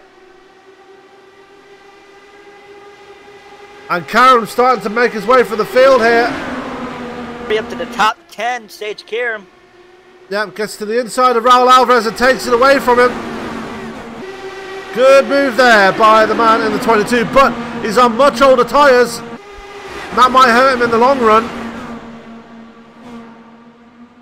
Meanwhile, back at the front, the gap between Scott Brinson and Jeff Hollingsworth is very close still. Chris Walker still trying to make a 3 wide here, has to back out again.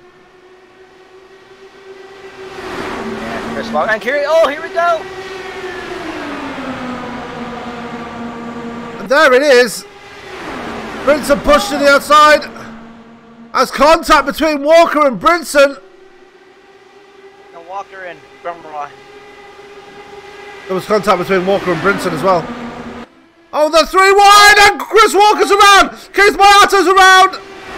And Keith Moyato looks like he saved it. He did. What a save. Albeit lots of damage on that number 19 now. What a save by Keith Moyato, though. Yeah, he's got, unless it's just an iRacing glitch, but yeah, he's got major damage now. Keith Moyato started third, going all the way back to 17th, and that was self-spin. Yep, he's already burned his fast repair, so if that is a serious damage there, And the caution is out. That is Raul Alvarez in trouble. Oh, Raul Alvarez in big trouble. That's huge damage there. Take a look at that. Matt Burkhart moves to his inside. Oh, he got nerfed by Bob Riley. And then Rolf just collects him. That's big damage there for Raul Alvarez, and the caution is out.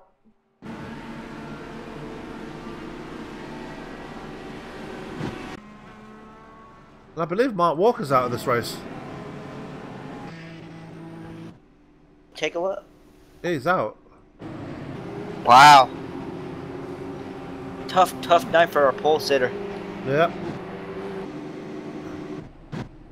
And it's the end of the night as well for Raul Alvarez. He was having such a good run. Keith Moyato is out as well. We knew when we saw that car, we knew there was going to be some serious damage on it, and yeah, it kind of proved our theories were proved correct, as he has now put it on the hauler. Leader Scott Brinson bringing it down pit road now. And that man was just doing everything he can to stay out front. And he kept it there, brought into pit road in the lead. Bob Riley going to stay out, as well as Jeff Wilker.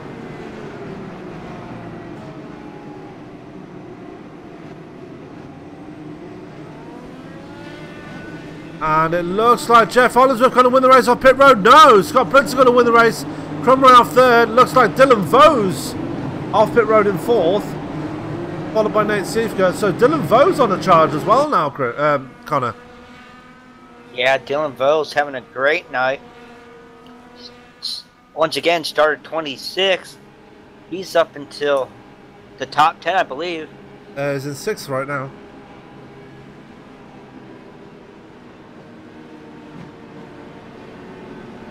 So that man in the 30 is flying.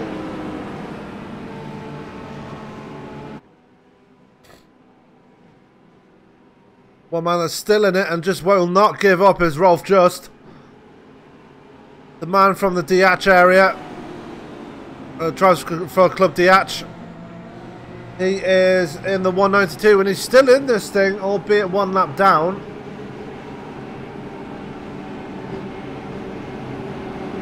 He's going to bring a pit side now. And it's just a scheduled pit stop for him. Bob Riley still your leader here. Jeff Wobker is in 2nd. Scott Brinson in 3rd. 4th is Jeff Hollinsworth. 5th is Paul Crumrice. 6th Dylan Vose. 7th Nate Siefka. 8th is Chris Walker. After being involved in that incident with Keith Moyato, which put Moyato out of the race, unfortunately. Martinez in 9th and Matt Burkhart in the top 10.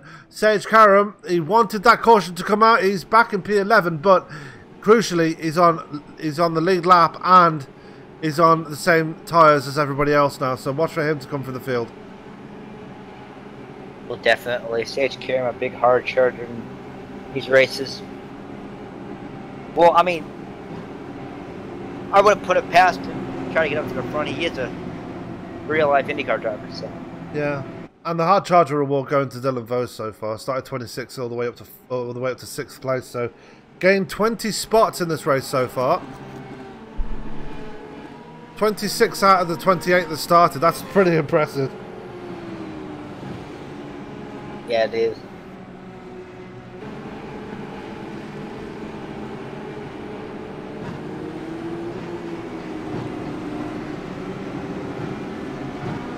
So we're one again.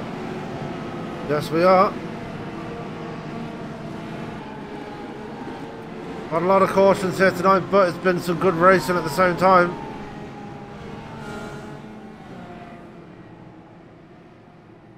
And we are less than 50 to go now, so it's coming to it.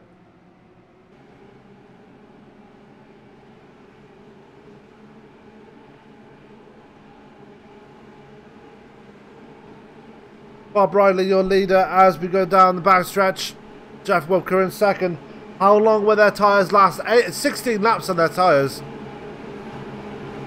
So it remains to be seen who can stay out the longest. Bob Riley has been the feistiest out of the two. And one driver we haven't talked about tonight is Jeff Whipker and the number 90 car started 9th, up to 2nd right now. On old tyres. Correct. So out of turn 4 now. Let's see how Riley can handle this restart. As back in here. Bob Riley the chart. Here comes Brinson in 2nd. Yeah, and Jeff Hollingsworth going to follow him into 3rd place there as they very quickly dispatch Jeff Wubka. Here comes Crumray now past Wubka. And Bose. Nate Steveker's looking to get around Dylan Bose on the low side. Foe's defending, is not pinching down too much, so he's not hampering him too much as Foe's going to hold on to it, but there comes Martinez on the outside of... Oh, and Martinez is in the wall! Big incident there for Martinez.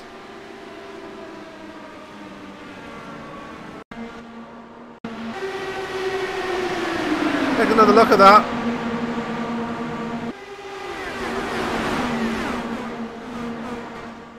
And it looks like netcode again. Take a look at it from far chase camera. And yeah, netcode again. No contact between Samad and Martinez.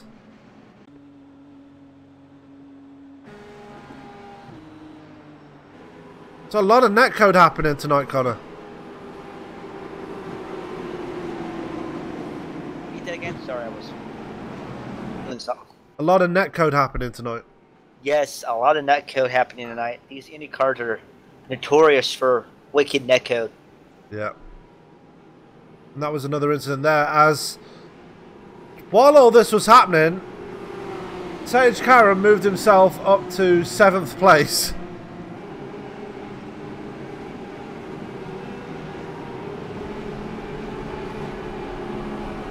I'm not sure what was going on with Sifka and Chris Walker then. Take another look at that.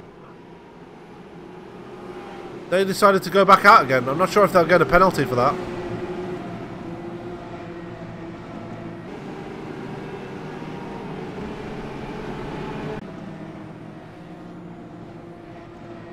As Rolf just gets a wave around, he's back on the lead lap now.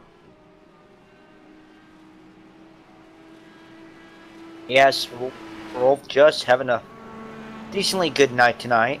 On his debut, nonetheless. Yes, correct.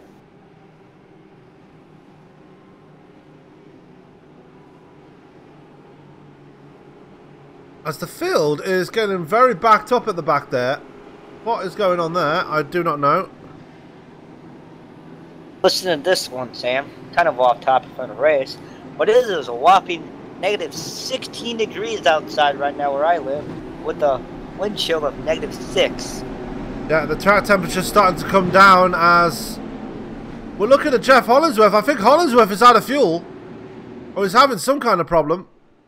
There he is, back up and running again. Did he try to maybe shut it off? Or has he got a EOL? He's got an EOL. Wow. Jeff Hollingsworth has an EOL here. Has to go to the back of the field. Should we try having a word with him to see why? Yeah, I'm going to reach out to Jeff now and find out what that was about. I've got him. Jeff, Sam up in the booth. You got me, sir? Yeah, man. Had to fall back for the field there. What's happening? I accidentally shut the car off in neutral and I couldn't get it refired. I got it started. Fair enough. Well, are you taking an EOL there, or are you going to come back to the front again? I didn't want to hold everybody up. I just told them to give me EOL. I'll be all right. We got 40 lives. Yeah, you'll make it. It'll be fine. But tell us how you. Tell us how your race is going. It looks like you've had a pretty up and down race so far tonight. Well, our race is going good. I can race to the front and everything, but after that first pit, I got hit on pit road, and it fixed the damage, but it didn't fill my gas up. So that's why I had to pit early on in that run that we had when I was fighting with Sage there. And I didn't have it unchecked. It just didn't fill it, but it fixed the car. And for the rest of it, man, I've been, you know, racing up front. It's been good. It's a lot of fun. Yeah, it looks like a lot of fun. A lot of cautions here tonight, though. A very big contrast to last time we were on an oval, which was at Atlanta. Is that because of the tyre fall off, or is it? We're seeing a lot of netcode out there tonight. I think netcode and also just how people are just getting off of 4. It pushes really bad, and man, I almost wrecked with Bob there. He tried to pinch me down off of 4. I had a huge run. I don't know if y'all saw that. Right before his wheel came off. He said his wheel came off, but I don't know. I think people are racing pretty clean and stuff. I mean, I had a self spin off of 2 when I was coming back to the front, and I just hung a wheel on that left hand of the apron there, and it looped it. But I don't know. It's good and fast and fun when it's going. It's also starting to get dark there. Do you reckon you'll finish this out before the end of the race? I hope so. All right, Jeff, we'll let you get back to it. We're about to go back to green. Take care, man. All right, good luck. Thank you. That was Jeff Hollandsworth. We're about to go back to green again. Pace car will be off this time by. And we are back on the green again. Bob Riley going to bring them back to the green. And a good restart there by Bob Riley. Yes, great restart by Bob Riley here. Guy Brinson is currently second, trying to look to take the position away from Bob Riley. Paul Crumway looking on the inside of Brinson for second. Yeah, and here comes Chris Walker again, moving to the inside of Nate Siefka. Here comes Crumway on the bottom of Brinson again. And, Chris Walker taking it 3 wide. Oh, that's going to win badly, and Scott Brinson's in the wall. Oh! Samar too. Oh my goodness me. And that was started because of a really rash move by Chris Walker. Let's take another look there. You see there, Chris Walker going to the bottom of the track, nerfed Paul Crumwright to the top of the track and right into Scott Brinson. Oh, was that another netcode incident? No. Looks like Dylan Vose is involved in that, as well as David Gainforth. Take a look what happened with Chris Samard there. I see the incident going on ahead of him, and he came down the track to avoid it, but Rick Hunderfein was already down there, and Samard... Oh no, his race is over. Yeah, I agree with Damon Martinez. On my screen, it looks like he just netcoded in the Crumry, and Crumry pushed up into Brinson. But tough night for Scott Brinson.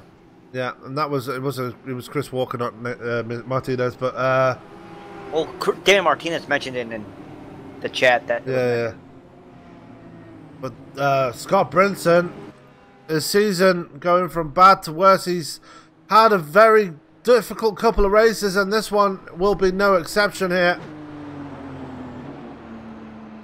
Yeah, Scott Brinson taking the Joshua Chin velocity of strategy tonight.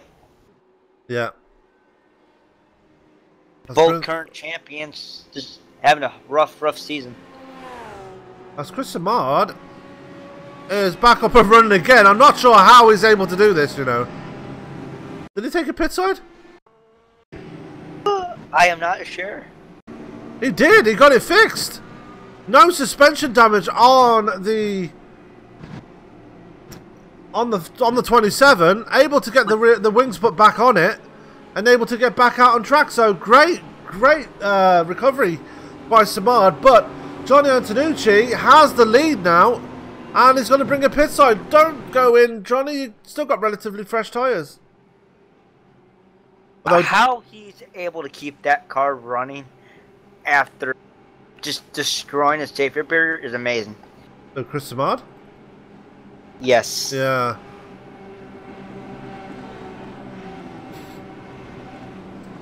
I mean, if you look at the replay, he really didn't.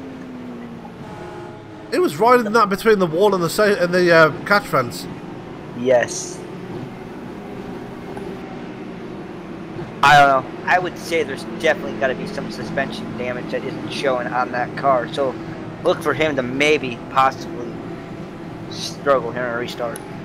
Yeah, Paul Crumwright got some damage from that as well. He's fallen back to P12. Scott Brinson is back out on track as well, on the lead lap still, but that's put him on the back foot. He is in P13 right now. I believe Chris Samard's going to get a end of the line penalty because of the I think he entered a closed pits. And remember, David Gameforth got some damage as well from that. It looked like Dylan Vose went through the grass to avoid it. He's okay. Bob Riley, still your leader here. He's led 20 laps now. And Nate with Siefker up in second, looking to lead a couple more laps here on the restart. Yeah, with 25... Oh, coming up to 25 laps to go here. Oh no, 35 laps to go, sorry. Yes. 170, not 160. Yeah.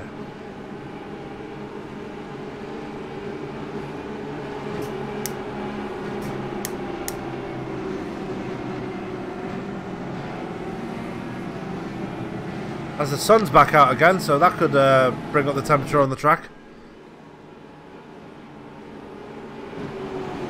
As we've got Jeff Hollingsworth back in pit road as they're going 2x2 again. Yeah, definitely stand. Currently partly cloudy here at Homestead, Miami, with a temperature of 80 degrees Fahrenheit and the track temp about an 82 and falling. Now, let's take a look at your summary here. 35 lead changes, 11 cautions with 34 laps remaining. 35 lead changes, Connor. That's pretty damn impressive. Yeah, that is impressive. So, with that being said, who is your pick to win? I gotta say, Bob Riley is impressing the hell out of me right now. But I don't want to make any concrete predictions right now because with 34 laps to go, anything could happen at this point. Yeah.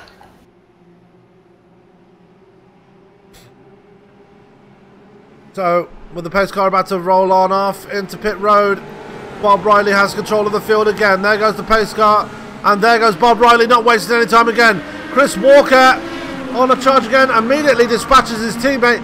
Going to try and work to the outside. No, he's going to stay in line with Bob Riley.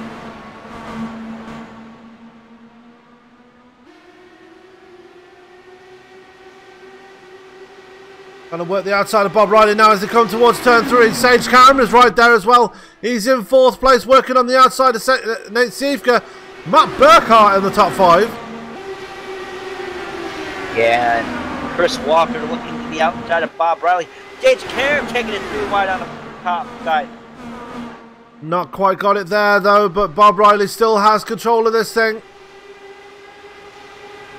You see in the background, Brinson and Simard starting to march their way forward. They are just behind Paul Crumright.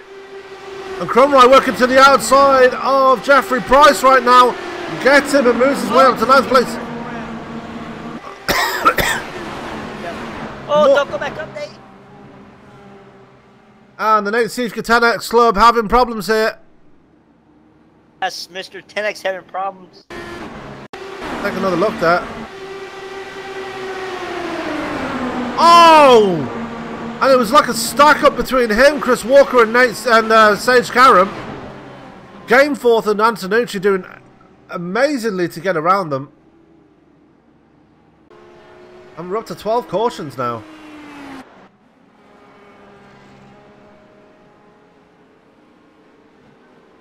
As they catch the pace car, Matt Burkhart up to 2nd place despite all that. Sage Karam going to have to take a pit side. So is Chris Walker. Both got serious wing damage. And Burkhart got serious wing damage as well. So everything seems to be falling into place for Bob Riley here right now. Everybody behind him is just tripping over each other. Heck, I want to put him past. I mean, it's tough to pass. Yeah.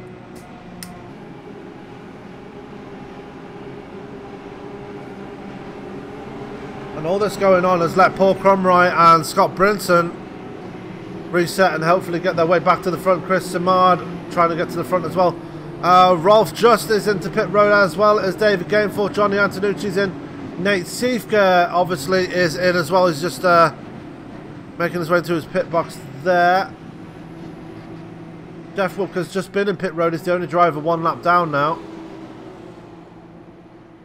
Last driver running in P17. But with that, after they've made their pit stops, we are going to head away for a quick commercial break. We'll be right back in just a moment. And he hits him again now. Rayon Fowler into the outside wall. He's going to pass nearly 3 cars down that front straightaway, and he's going to get them all done with. What amazing. Lee to the inside goes Logan Cloudman is going to touch in. Pit press sideways. What a save. Look to the outside as Drunke goes off. De Jong into second place. I'm going for the switchback. Oh, pinpoint driving. It's howling down to the inside. I tried, there's contact though. Wide left of the racetrack. Chris Benner drives it back down underneath, and he takes that second spot right back. Joker goes to Garrett Lowe. Garrett Lowe should take victory with all that contact. He's going to try and make the move around the outside the parabolica. That's not going to work, but he's going to try and get the cut back here. Get the run out the parabolica. That's beautifully done there. Michael Schumacher, there's a little bit of door banging as well.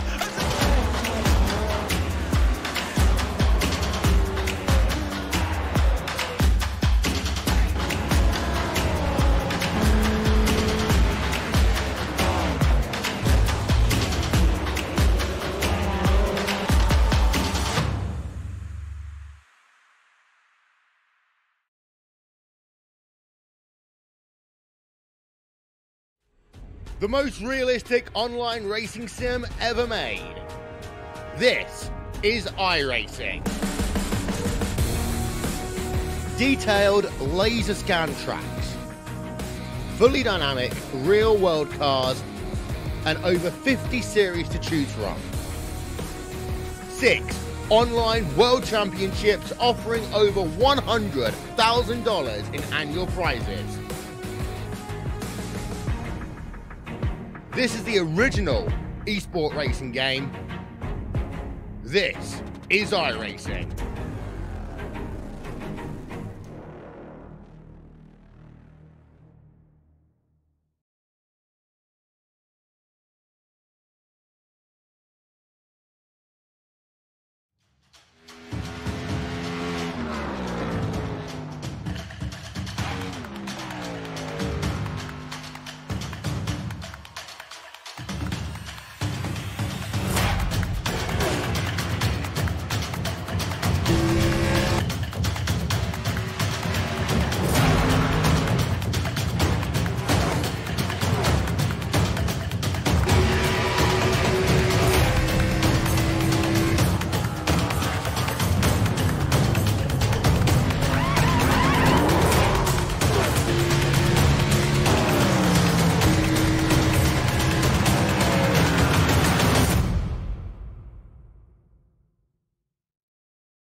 And we're back live here at Homestead, 12 cautions deep with 27 laps to go. And Bob Riley going to bring them back to green once again here. Chris Walker in second, Sage Karam third, Matt Burkhart in fourth. As we wait for the pace car to make the hard left turn again. There goes the pace car. And again, Bob Riley not wasting any time. And here comes Sage Karam getting off to a brilliant start there. Sage Karam not messing around after that last mess up that he had, looking to get the lead back in this race. Yeah, finally. Walker's just on a roll trying to get up there again. But here comes Nate Seeker as he backs off.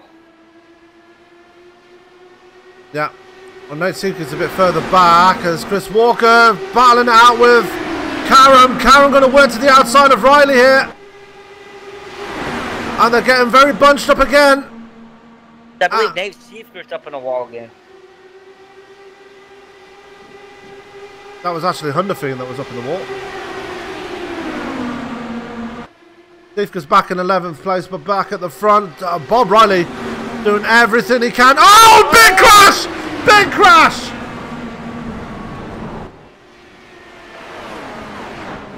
I think he jinxed it there, Sam. And oh no, Paul Crumroy's in it. Jeffrey Price is in it. Mark Robertson was in it. Let's go back and take a look from Paul Crumroy's point of view.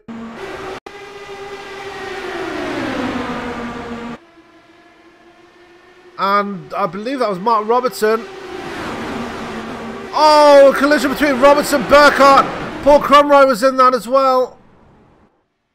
Somebody else was in that. Oh, Johnny Antonucci. And there's no way. Jeffrey Price was in that. Cromroy to go. And it looks like Dylan Vos has put it on the hauler. Tough night for him. Yeah, Dylan Vos is out. David Gameforth not caught up in that, I don't think. No, he wasn't. Mark Robertson was caught up in that.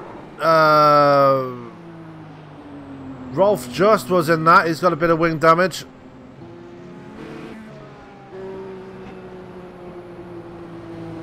Paul Cromroy.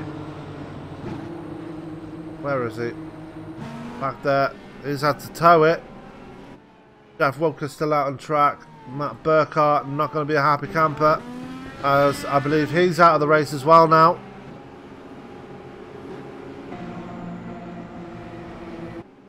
And we're under caution number 13 with 23 laps to go here.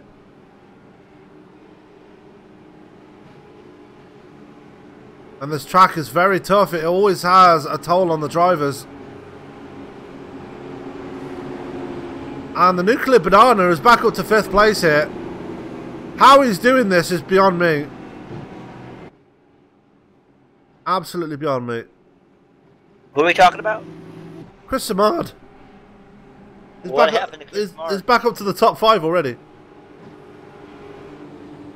I think he deserves the hard charger award tonight.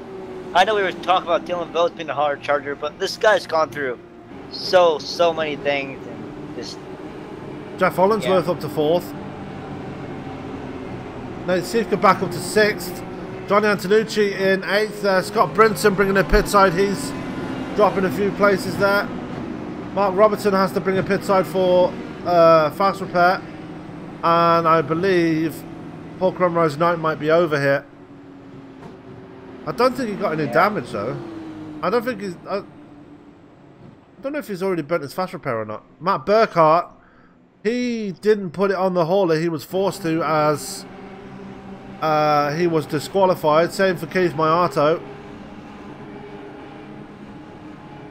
And Mark Walker was disqualified as well. So there is a 17 incident point limit here. So that's unfortunate. Johnny Antonucci has to be careful. He's on 16 incident points.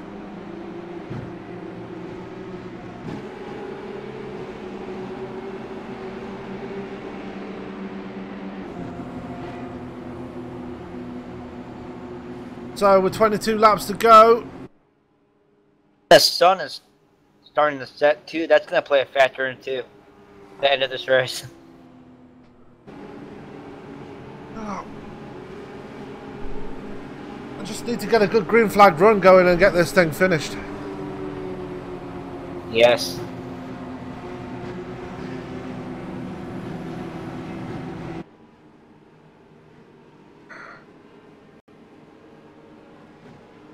As the lights are off on the pace car again, we're about to get it going once more. Please, for goodness sake, let's just finish this one out now.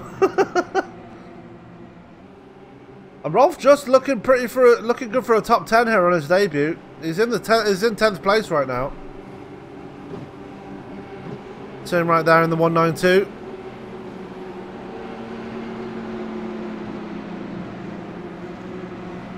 The tie-dye machine of David Gainforth there in 9th. With Bob Riley, the man that's in charge right now, he is led 34 laps now and has amazingly been able to hold on ahead of Sage Karam, Chris Walker and everybody else behind him. And again, it was just another case of them tripping over each other, as Paul Cromroy is back out on track now, albeit 2 laps down. And pace car's down and green flag's back in here. Bob Riley, good point. Again. Here comes Sage Karam on the bottom. Trying to get the momentum around. He's going to get a slingshot out of turn 2 here. He's alongside Bob Riley. You just can't get it done. Oh, it scatters around! Oh no! And you jinxed it again, Sam. I didn't. And Brinson's in it again.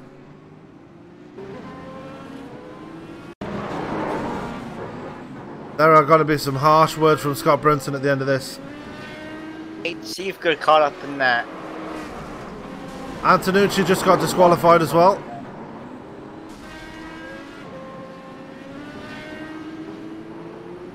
So that leaves Chris Samard in second. Could we possibly see the points leader win tonight? It'd be the greatest comeback story of all time if that's the case.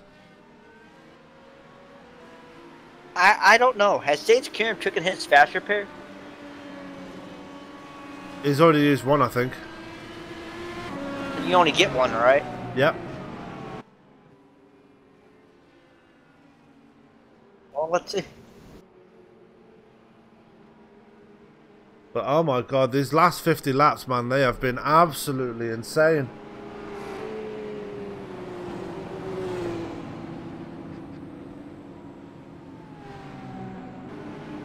No. Yeah. Sage Kieran with a fast repair, so look for him to be a factor into this. And it looks like Chris Walker's night is done.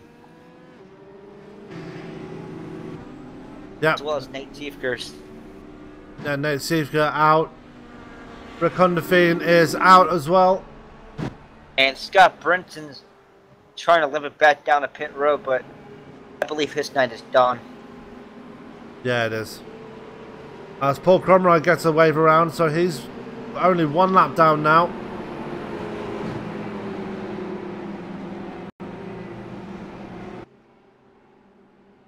So the list is getting bigger of the retirements. Siefker out, Walker out, Chris Walker out, Hundefeen out, Antonucci out, Mark Robertson out, Dylan Vose out, Mark Burkhart out, Damon Martinez out, Keith Mayato out.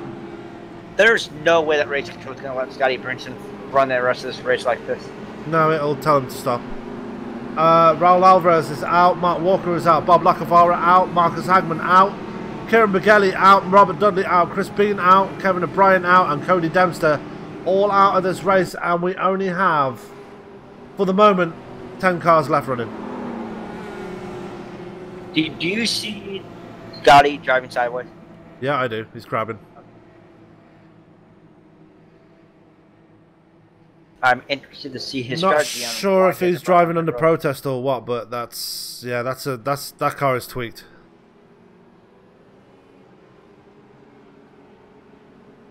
But either way, he's got a meatball flag and he's going to get disqualified if he don't serve it in 3 laps.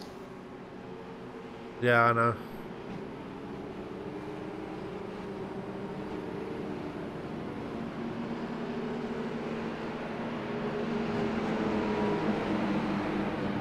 We're still watching Scott Brinson crab it around the track there.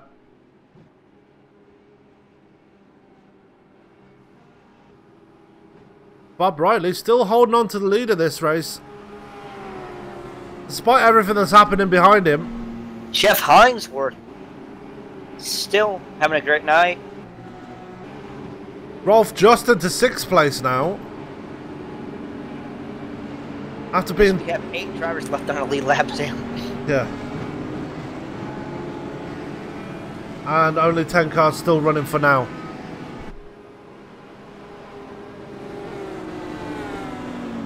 That's unfortunate. We had a really, really good field tonight. 28 drivers down to 10. We've lost 18 drivers in total as the lights are off on the pace car. We're about to get them going once again. We have 25 laps to go. 16 laps to go. Will be 15 laps to go at the green.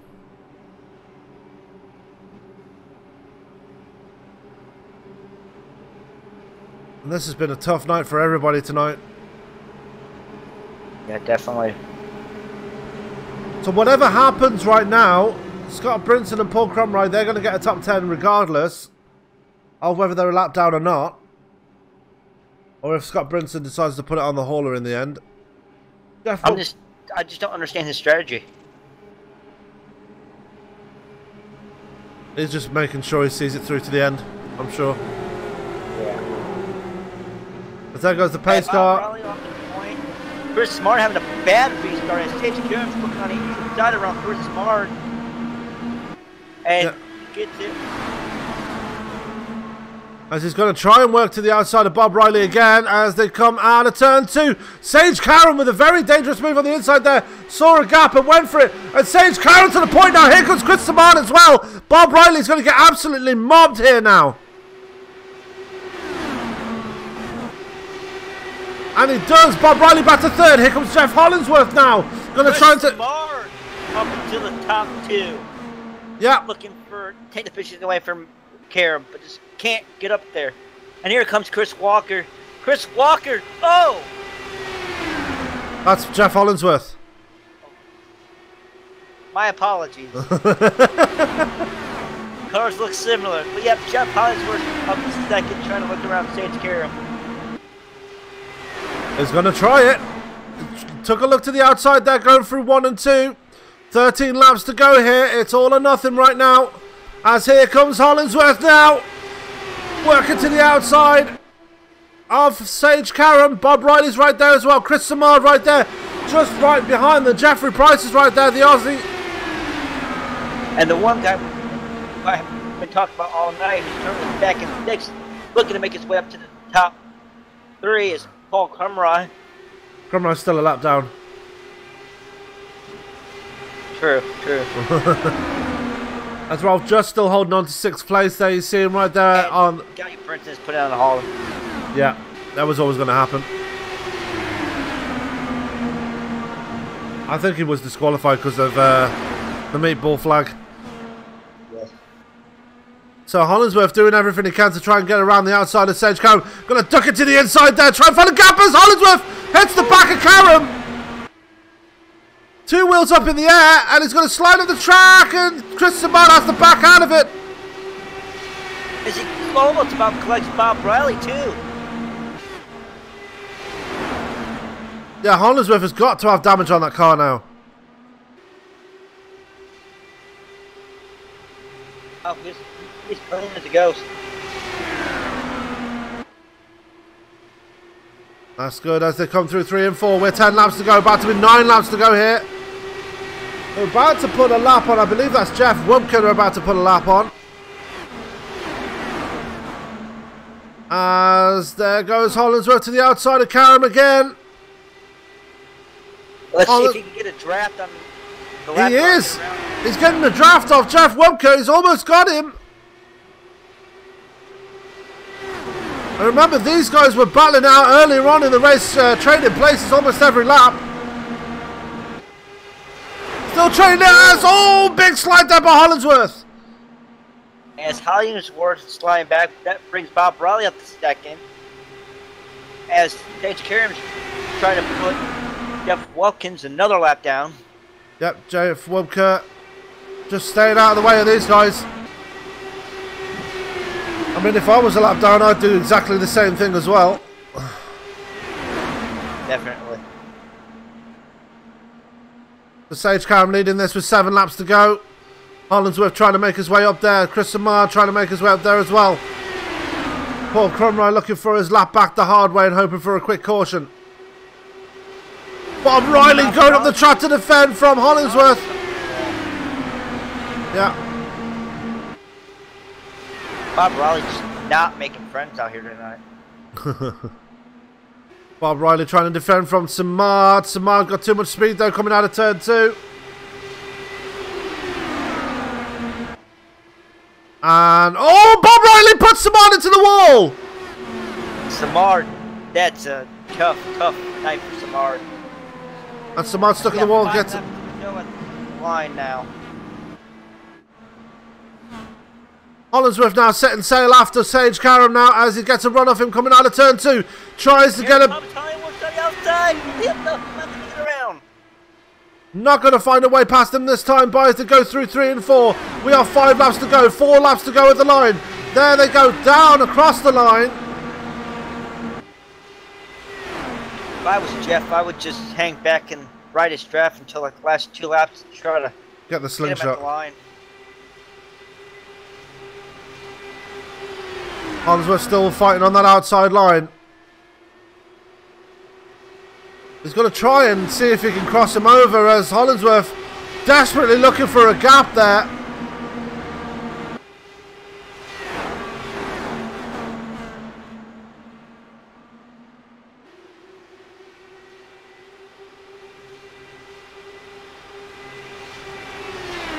We're 3 laps to go now. Coming to 2 laps to go. Yeah, we are. Popsicle sticks are out this time, boys. They come down towards the line.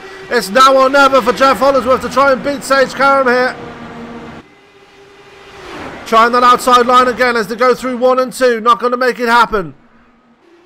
As they come out of turn 2, Hollingsworth going to try the outside pass now. Down the back stretch. Sage Karam not going to let him have it easily. As now we come to the white flag.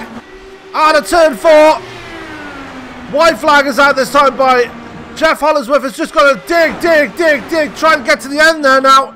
As they make it through 1 and 2. Sage Karam still got their nose out in front. Trying to look for the gap as Karam's around. Karam's around. And that's going to hand Jeff Hollingsworth the win here. Wow. Sage Karam does not have to be happy. And Jeff Hollingsworth wins at Homestead. Bob Riley second. Jeffrey Price, his first ever podium hit in Top Fuel Racing. Jeff Hollingsworth stealing a win like he did Sunday night.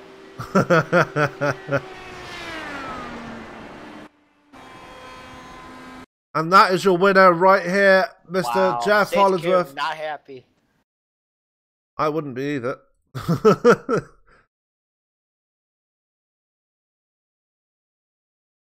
So, Jeff Hollingsworth, your winner here, and wow, yeah, Sage Karam just not having it. I wouldn't either if I was him. But that is your winner here, Mr. Jeff Hollingsworth, at the death there, having a coming together with Sage Karam and ultimately putting Sage Karam, having an incident with Sage Karam on the last lap on the backstretch, and ultimately Karam spinning through the grass. Let's reach out to our race winner now, Mr. Jeff Hollingsworth. I have him right here. Jeff Hollingsworth, your race winner, but that last lap, just talk us through that. Hey man, a few laps earlier, had a run off of 2. I was below him. I wasn't below the white line. He checked me into the grass. So that last one, I just followed him, and he kept coming down, and he looped himself. I mean, that's part of it, man. You're going to take those chances, you're going to get turned. Absolutely. And, you know, when it comes down to it, the white flag lap, checkers or wreckers, as they say. And that's not how I raced, though, man. I know, but I know. He raced me dirty after that last restart. He raced me dirty. He used his car as a weapon. And, you know, it was me or him, and it was him. Absolutely, but in the end, you know, I'm not mad. I'm you know, for him to say this race is a waste of time, this and this, you know, you get raced how you race others, and that's all there is to it. Absolutely, and in the end, you do bring home the win, though, Jeff. You've got to be happy about that. 2 wins on the season already. I'm happy, man. I hate the cautions we had. I was responsible for one when I self looped it, you know, but I didn't hit anybody. And we had some people had some troubles. We had a lot of net code, and you know, it was pushing a little bit off of 4. I learned how to take 4 pretty good. I was getting some really good runs. Like thank teammates for hanging out. They both had some bad luck. All 3 of them had some bad luck tonight. So, and good racing with everybody I raced against. Absolutely. Looking ahead to next week. We're off next week, but in 2 weeks' time, we head to another road course as we continue our tour of Florida. We head to the Sebring circuit. Just give us your thoughts on that one. You know me in road courses. I just drive the road course. I don't race nobody, so hopefully I'll get some practice in and hopefully get me at least top 10 out of it. It kind of worked for you at Daytona last week if it wasn't for that incident on the last lap, but we won't talk about that. You had to bring that up, man. We won't talk about that. That was so horrible. I'm like, I gotta stay ahead of him. Thanks for broadcasting. Thanks for Scotty for putting this on. He's frustrated. I know there's a lot of craziness going on out there, but you know, a W. I don't wreck to win, so I'm just gonna throw that out there too. Absolutely. Well, Jeff, good result tonight. Your second win on the season, I believe. this will probably give you the points lead going after this race. So good result for you tonight, and yeah, we'll see you in 2 weeks at Sebring. Yes, sir. Thank you very much, there, Sam. As that was our race. Go ahead. That was our race winner, Jeff Hollingsworth. As now we are going to speak to Mr. Bob Riley, finishing second. ESPN driver of the night, I believe, and definitely a performance to remember. Bob, what a performance here tonight. Hey, man, I appreciate it. Yeah, definitely put on the performance of the night. Just give us your thoughts on how your race went there. I know you led a lot of laps there, and yeah, I'm guessing you were enjoying it being out there in the lead for the most part. Yeah, I got to lead 40 laps tonight. That's a career high in a TFR race, and finishing second. That's my second best finish of my career here at TFR as well. We had a blast. Couple of them incidents, I think was net code, but man, I'm just ecstatic. Yeah, there was a lot of net code tonight there, Bob. Yeah, we saw a lot of net code tonight, but a lot of controversy to bring out the race. What did you see from your point of view from the incident between Jeff Hollingsworth and Sage Karen there? Well, I really wasn't paying a close attention on who got who, but it was just tight racing all evening. I mean, everybody was back and forth there, and if you could hold that bottom line, I mean, you weren't gonna pass nobody. And I was just concentrating on my deal there, and I want to thank my teammate Paul Crumry and holding off the guy behind me there. I was starting to I rode the bottom so much, man, my tires were going away, so I was kind of washing up pretty bad. Yeah, you had literally the oldest tires out of everybody there at the end of the race, so no surprise that your tires were starting to fall away. Looking ahead to, we're taking a break next week, but in 2 weeks' time, we continue our tour of Florida as we head to Sebring. Are you going to try and be there for that one? Absolutely. I'd have been there last week for Daytona, but my mother was in the hospital sick. She's doing better. We're back to racing, and Sebring's one of my favorite tracks, and so I think we got a shot at it. Absolutely. And Bob, congratulations. You started second here tonight. You finished second, and you are the ESPN driver of the night. Is there anybody you'd like to thank or give a shout out to for tonight's result? Yeah, I'd like to thank all my teammates, Kevin O'Brien, Paul Crumry, Scott Brinson, everybody helping me out tonight. And, almost had the pole too, and the last second got clipped. But, yeah, we had real fun tonight, and it was a great finish for our guys. And hopefully that moved us up a little bit in the team points, and we'll see you in 2 weeks. Absolutely, Bob. Congratulations one more time, and we'll see you in 2 weeks. Right on, brother.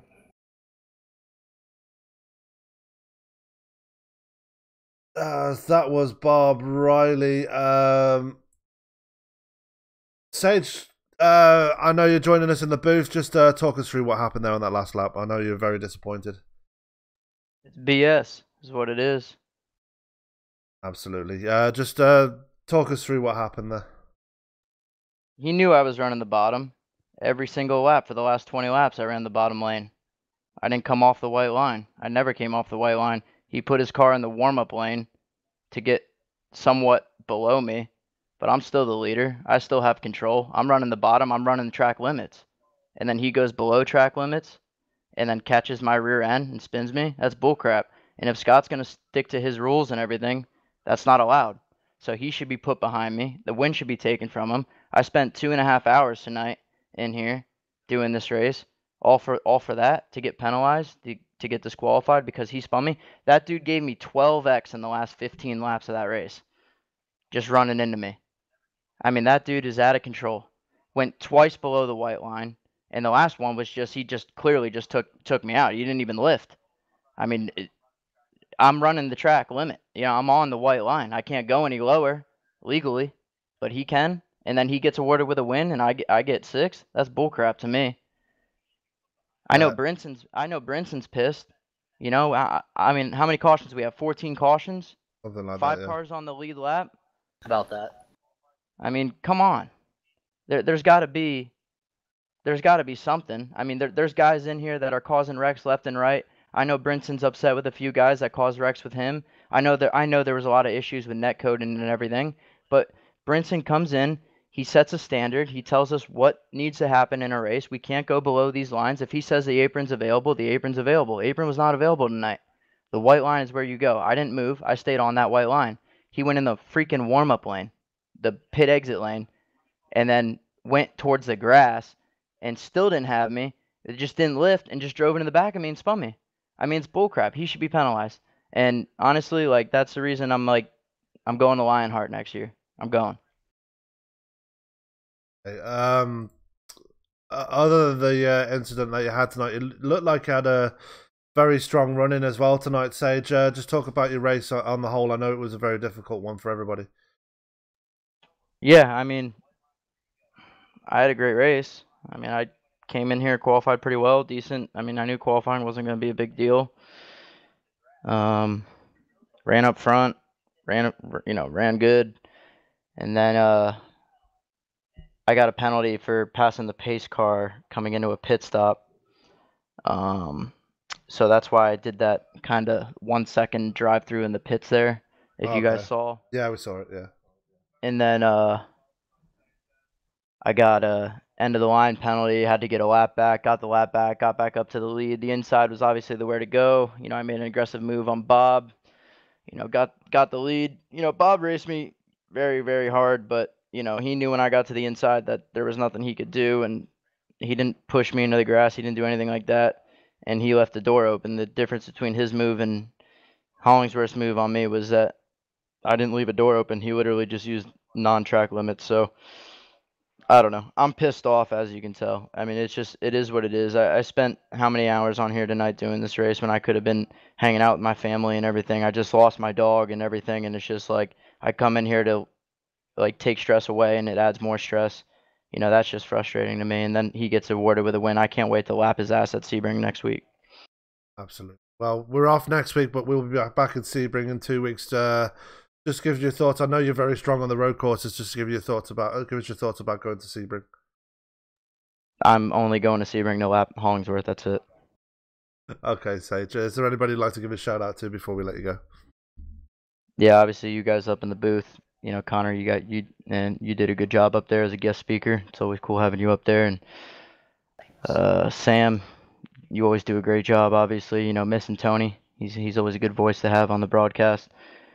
Scott, you know, got to thank him for putting the league together. He runs a operated league here, and it's a shame that we had a night like tonight, and I think he's upset too about it. So I just want to, you know, tell him that, you know, everybody did their best, but unfortunately we just had a night that was a bad night for everybody. So other than that, I really got, you know, everybody else, my family, girlfriend, putting up with my sim racing and everything day in, day out. But other than that, got nobody else really to thank besides my teammates. Kieran, Damon did a great job tonight. They got unlucky, again, causing some wrecks that really weren't their wrongdoing. A lot of netcode tonight. I don't know what that was about, but whatever. I don't know. I'm pissed. Okay, Sage. Sorry about your luck tonight, and we'll see you in 2 weeks at Sebring. Yep. Have a good night, man. I know you've been. He's gone. I don't blame him. Well, Connor, very much a race of attrition here tonight, as we saw a lot of cautions, a lot of wrecks, and one winner and one very upset driver here tonight.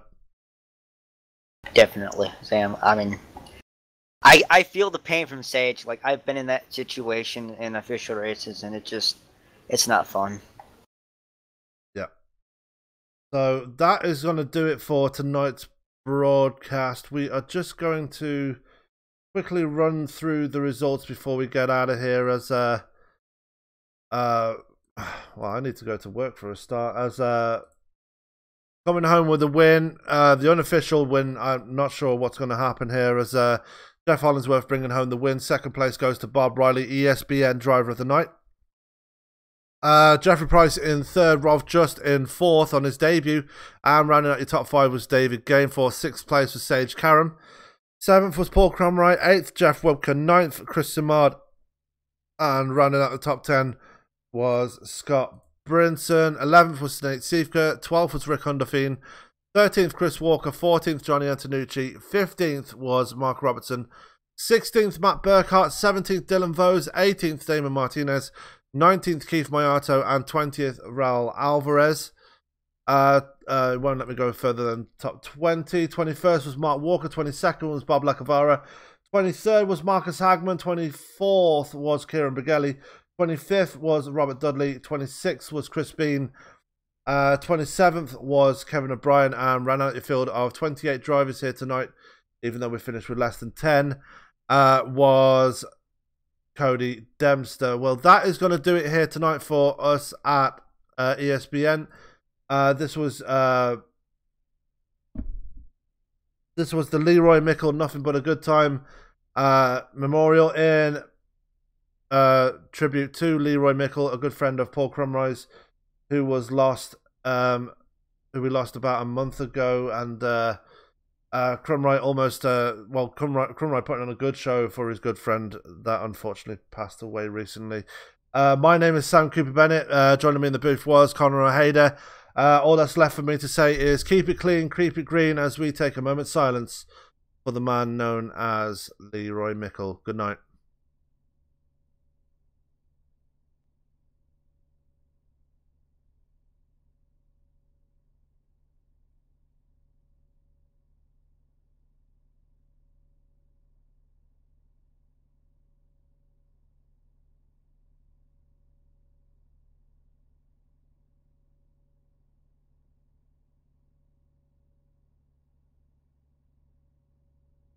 Alright, we good.